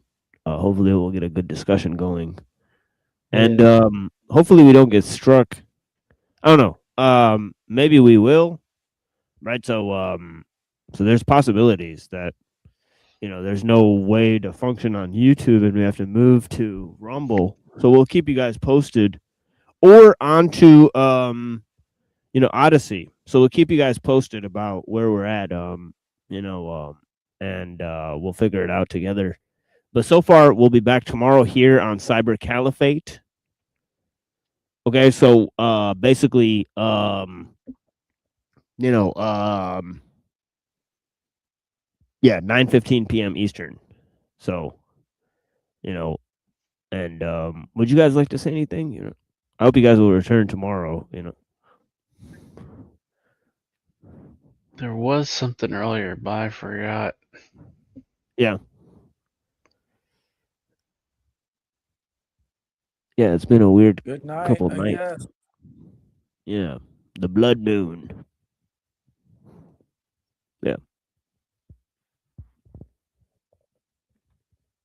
Yeah. Good night, guys. Blessings. Yeah, I have final thing to say. I would say that yeah, just make lists to organize your thoughts. Right. And yes, list. Because Absolutely. yeah, like Goodreads or whatever, or some other equivalent to that can help Yeah. organize one's thoughts. And It's like the Rakim line. I said, I once had this friend. Mhm. Let him borrow a video game. I forgot what video game. If I think deeply, and he claims he beat it. And then I asked him some basic questions on that video game. He didn't know the answers. You believe that? He claimed he beat the game. Yet he claimed he didn't know any of the answers when I asked him some basic questions anyone should know. I forgot the game. But Oh, man. the point is that it's not good to be a poser. If you're going to say, I like this finger, I like that finger, the least one can do is read them. Just do your best. Right. Yeah, read those fingers. It can be hard to balance. But yeah. Yeah. Yeah. And there are a lot of posers here. I mean, not here. I mean, on the panel verse, there are a lot of posers. Like all they Perhaps, do. yeah. Yeah, not here right now. I mean, I think they might be hiding their power level and so on and so forth. Oh yeah, I know what you mean, but it's not good to, think these people are smarter than they are either. Like they're kind of dumb. A lot of them, I don't know. They're good at dumb stuff. You know what I mean? They're good at dumb stuff. Mm. Yeah, you gotta be careful. Yeah. Yeah, I'm talking about the intelligence of the entire network mainly. Yeah, the network. Yeah, that ties into Rose 777, right? Yeah, that one. Yeah. No, Yeah. it's way bigger than that, I think. Yeah, way bigger. Yeah, you gotta be careful. Yeah, I think there's group because there's the Crucible, then there's the Owen Benjamin people or whatever. So there's like two major groups that are attached to like Hollywood and so on and so forth. I can take them all on. I can beat them all up. Beat them up. I'm stronger than all of them. Well, I think that we could successfully create, some sort of correspondence, that is hitherto unforeseen, and that will disturb the process of assimilating everyone into the algorithmic patterns. So that is a great possibility. And obviously, I believe our interactions are a great bulwark in that direction, and aid in that direction. So, it stands to reason why these conversations can never be sort of replicated by AI and so on and so forth. So that is possibly what we need to construct, right? Yeah. Yeah. That's a good point. I would ultimately say, yeah. Ultimately, just do your best. Yeah. Just do your best. Definitely. Oh yeah, be the best that you can be. Do not seek the treasure. Right. Absolutely.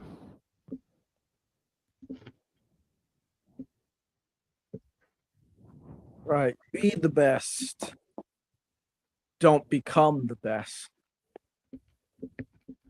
version of yourself. Right. To be the best, you got to beat the best. You know what I'm saying? King Stephen, bow down to Dolphin Jesus.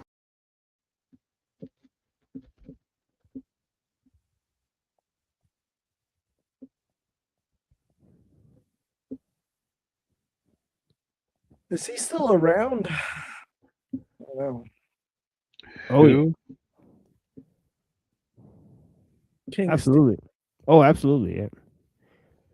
He's large and in charge. Queen Queefin. But yeah. Yeah, we'll run into him again. Yeah, these guys are all over the place. But yeah, we'll talk about some of them tomorrow for sure. But yeah, blessings to all the people that are here. I appreciate you guys. We're gonna have to throw this up for Axis Rap Blood Steel Vagina, which is really just his pierced gooch that they've put it on screen. So he's capping with the steel vagina stuff. What do you think of Axis? You think Axis Rap Blood is cool, or? That's basically a character, right? So, I don't know Glenn Monday that well, but if I had to meet him, I don't know. We have to get more. I think him and Tarek are interesting, but maybe tomorrow's sort of exploration will provide some clues, because we are taking a deeper look into Tarek and some of the stuff that Axis is saying on OTW's panel. So we have recorded that. So if they put it behind a membership, we've actually recorded it. So yeah, we'll be back tomorrow, part 2 of Pedo LARP. So I don't know if you watched our last episode, Dom. You most likely missed it. But part 1 of that is in the last video on this channel. Right? So yeah, so we did that on Saturday. But yeah, when we were banned. All right. So yeah, part 1 is there. And How the long cyber is your ban permanent or temporary?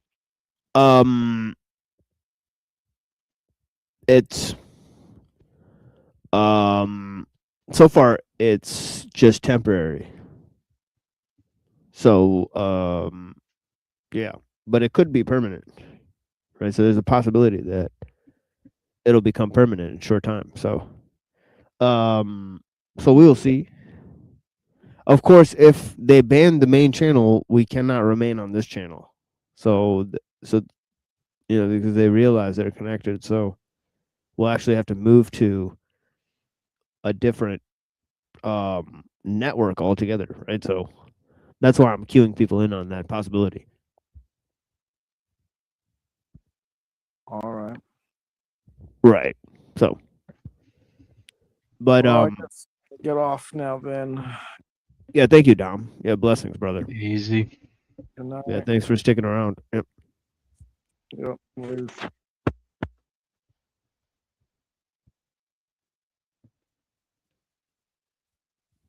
What's up with the bees? But yeah, Rakim has a line. It says, "In the journey of the journal, I'm the journalist. Am I eternal or an eternal list?" Thinking about that because you keep talking about lists. Well, who said that? Rakim. Rakim? Who's that? He is a rapper. Rakim. That's interesting. How you spell it? Rakim. Oh, I see. That's interesting. I believe that's in the song "Follow the Leader." I'll send it to you. Because the video is quite interesting. I got it actually. Yeah, I got it. Yeah, I actually got it because I just took what you said and you're saying in this journey, you're the journal. I'm the journalist. Am I internal or an internalist? That's what you said, right? Eternalist. Yes, yeah, I got it. Yeah, that's his song. Follow the leader. Yes, I got it. Yeah. Oh yeah, it's killer. Yeah. I would say that the list is just a means of inference. That's all. That's what I personally think. I mean that's just how I interpret the whole panelist thing because the list can offer an estimate of one's areas of focus and sincerity to some extent. It's not absolute. Is all I'm saying. Yeah, that's what I think. That's what I'm saying. Yeah.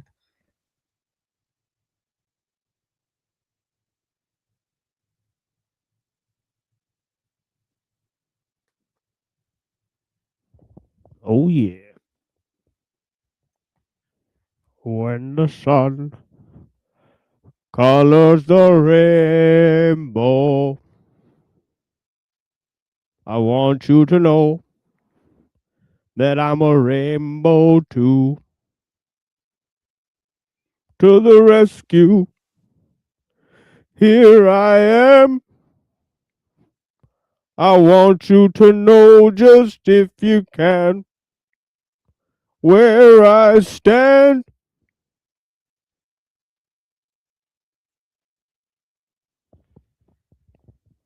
I don't know why, but for some reason that reminds me of like some films I watched when I was younger, like Mary Poppins or Willy Wonka and the Chocolate Factory, and It's like all that. Bob But yeah, Marley's Sun is Shining. had like similar music in those movies that kids Bob watch. Marley. Right. So, if the sun colors the rainbow, I want you to know I'm a rainbow too. Rainbow. I think that's what he says. That's always how I heard it. It'd be weird if he said something totally different. That's what I've been thinking he said the whole time.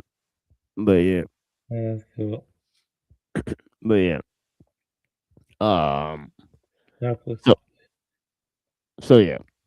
So thank you for joining us here on The Machine Lies, where we talk about the lies of the machine on the machine that lies. And yeah, enjoy this music, and we'll be back tomorrow with more. Thanks.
with all the illers. Ain't no craps all around me. Put your head together, you still couldn't find me. Where I be and how I live is ill. Niggas always talking about they should be real. I got a flex with the Lex in my video. That's what most of these rappers be thinking in every city, yo. Yeah, you wanna fight, don't you? You wanna fight, don't you? Then you fold it. Offer the coaches here to take your soul, rearrange it with flows you unknown. Come across our line, you get blown. Too many bits ain't no putting together. Storing your body parts, leaving the rest for the next. You be talking about you wanna freestyle. You wanna flow, but your flow be like oil and water. It don't mix. You don't even know. You wait for your rhyme fix. My gun clicks, my rhyme hits. Your mind gets amputated. This style ain't even hip hop related.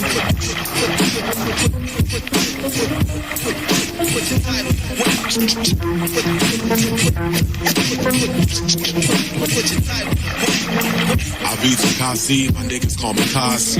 How does it feel to be mixed up and lost? First of all, you shouldn't have been the next rapper. Now your mind's confused, you lose. Talking about you paid dues. So stay cruise when you ain't even at phase 2. Talking about take 2. You only get one take. My voice is one fakes. When you're out of my states, but they just might take your pace. Plus you won't remember no plates, so don't have no mistakes. Stepping over this way. Last but not least, say yo, Conti's here to rip it. Take them seat, tie him up, and then split. It's like this, yo, we up on some biz. Total techniques for the hip hop kids. Putting a lid on ya. If you're whack, you are gonna. Cause I'm on a war path, dropping map. Cause I only wanna keep this hip hop real. Innovating new styles. Taking out rap MCs by the pounds, for real. Put your title away. Put your title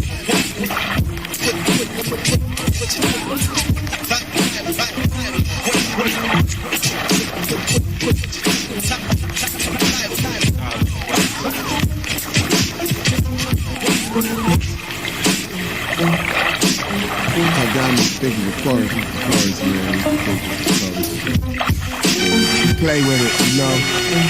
Play with it and shit. They got me under the gun, you know. I had to call my lifeline line, you know what I'm saying? Like a lifeline, like I had to call Ruck up, Brooklyn. Yeah, it was a lifeline, you know. Yeah. Diamond D, the great Diamond D. That's right. Represent Bronx area forest. Just fucking with that, you know. Both of them came through. You know what I'm saying? Like New York Vice, you know. It's always be there. You know, the great guy. I'm here. Yeah, here's how I throw it. Check it out. My crowning glory's another story. Right. Parallels to sales which go unachieved. Unless a man a fall, crumble, dead himself. That's what they'd all have y'all to believe. My doctor reads stats. Beef and broccoli and straight rim hats. The heavy Carhartt go hard or not at all. Feel a breeze through the window. Hear the sizzle of the fiends play this only at night. By any means, I'm 12 loose shells. Driving in a car with no L's. The Caballero, the 04 hero. Throw it off the backboard. The Black Lord with a 58 pack in a black Ford. You can ask for it, I'm here. Sometimes it ain't all about cheer. Sometimes it's like a black year. And from popped up, my team will rise out my ashes. Feel a flash, it's some war outside. War on the street. That's right. Yo. Hey yo, sawed off shotgun, hand on the pump. Ran out of ammo, put my hands on the chump. Niggas never been fucking with Big Buck, you better send them. I fuck them up fast, all 10 of them. Niggas quick to pull the trigger and spray, but can't fight, so they use a knife. Niggas is gay. I beat fire in flames when I fire the thing. Leave it laid out for the doctor to rewire your brain. Niggas like, what's the matter with Sean? I'm like nothing, just thinking of a verse that can shatter the song. Foreign bitches know the stamina strong. 20 G from the biggest state in the country, so I married the mom. Listen. It's war, nigga. Swear I can't see the sun. Y'all got all the answers, yeah, then throw me one. And I'ma do me until I say I'm done. If I'm facing more than 2 dicks, I'ma run. Right. Why should I starve while y'all niggas have fun? Y'all dudes got dreams, I'ma snatch me one. I'm 24 hours on the way, break the breakup, cake up. The blue bag to the jag, the toe tag. Sales lag, bring it to wax. Down the pack, the pump ain't back. Now you short. Counterfeit bills, caught counterfeit bitches. Counterfeit slickers gave my brother the thing. Bitch screaming in my ear, talk about a wedding ring. Flat brim fitted to get him, I'm with it. The watch, the chain, but the work is really the make. I eat those, never beat no hoe. Shoot a buck, beat a nigga out of truck. Buy a throwback, cop him 2 more, on the go back. The pussy was whack. He smoked crack in the back of the act. He bought a pack, can't afford him for that. It's De Niro, it's money split up 3 ways in the 3 ways. Things could get greasy. I'm way down in DC. I want all my PC. Let's get greasy. It's like that, yo, the great dot is back once again. How you gon' go rock and not go rock? We done told all the spot and huffed all that pot. You forgot? I'm just playing with you. I'm just saying I'm with you. Point to the lane, I slap flames at the jibbers, niggas. Who on test the rocket launcher? My bad. Who on test the rockness launcher? Same shit. Go on, get a stomp and pop the sparks up under my truck. Fuck up with one of mine. Run. The scariest thing you gon' ever see is me getting the look on my grill at that second I reach for heat.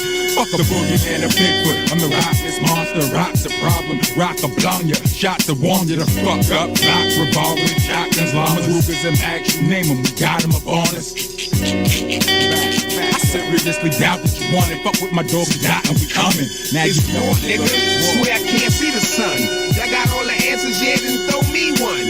And I'ma do me until I say I'm done. If I'm facing more than 2, then yeah, dick, I'ma run. Why should I starve while y'all niggas have fun? Y'all dudes got dreams, I'ma snatch me one.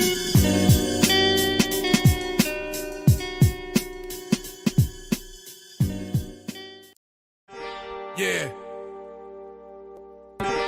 Yeah. Stop with all the blasphemies and you will face catastrophe. My crown shine precise with the princess cut masterpiece. Through the bullseye, I'm like Crow with the crossbow. I symbolize death like a skull and crossbones. Non-believers get hit with assault heaters. Most dicks are lame like saltpeter. I'ma shake your mind every time I'm taking mine. Devil snake spine, divine rhymes of Frankenstein. I'm talking out loud. They saw the prophet and bowed. Angel wings on my feet, feels like I'm walking on clouds. You ain't shit, you're a punk. Pop the clip in the pump. You're closer to death by a hop, skip, and a jump. Territorial sites divide like stereotypes. In due time I fulfill religious burial rites. I'm sly like a fox, with eyes like a hawk. Spent some time in the box, and I blow up like an ox. You're not safe from hell, you're getting raped in your cell. I jumped the screw for his keys, and then escaped from the jail. My fam's heaven come together like the Trinity, divinity, entity, ready to kill a Kennedy. Your shit gets blown.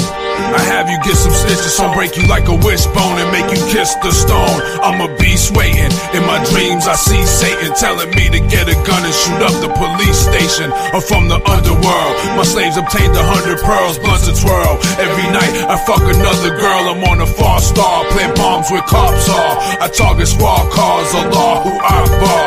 I break you apart, I've been a snake from the start. The only way to kill me is a stake through the heart. My razor shaves next, basement reeks of decayed flesh. Who do I slay next? I read Bible and play chess.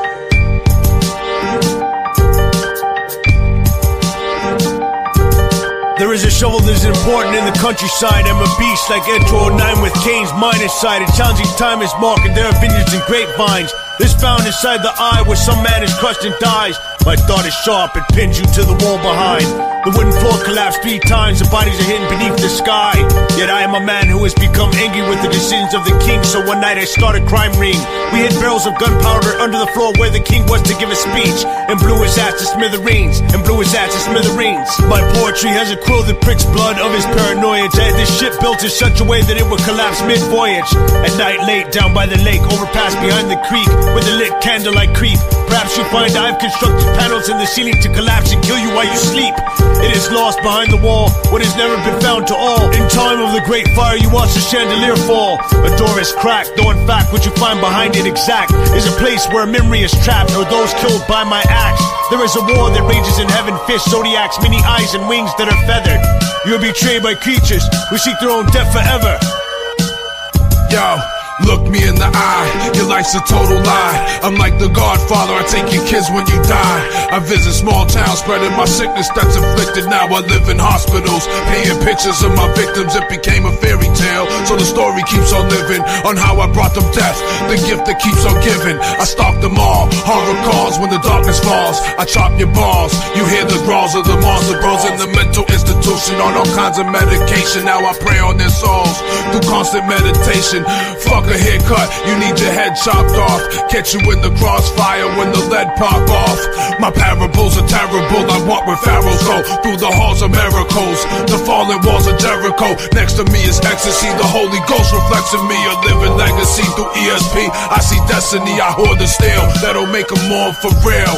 I sworn to steal, I was born in jail. Prophet Muhammad came to me in a dream with the lights out and instructed me to suicide bomb the White House.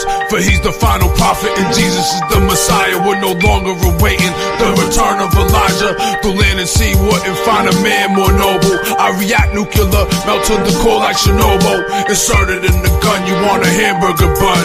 I murder for fun and burn your corpse with a gun. I bled red gravy when I was young, the lead grazed me. I'm head crazy, I break bread with dead babies. You're disgraceful, wasteful, ungrateful, unthankful. A skeleton reach out the ground and grabs your ankle. In a haunted swamp, when I'm around, you hear the monster stomp a dead body. Could still let out a rotten fart. I see the bitch in you, I'm wishing you the chicken flu. Only if you knew what was brewing in my witch's brew. Throw stones at holes made of glass alone. Recite poems that move bones in sacred domes in Rome.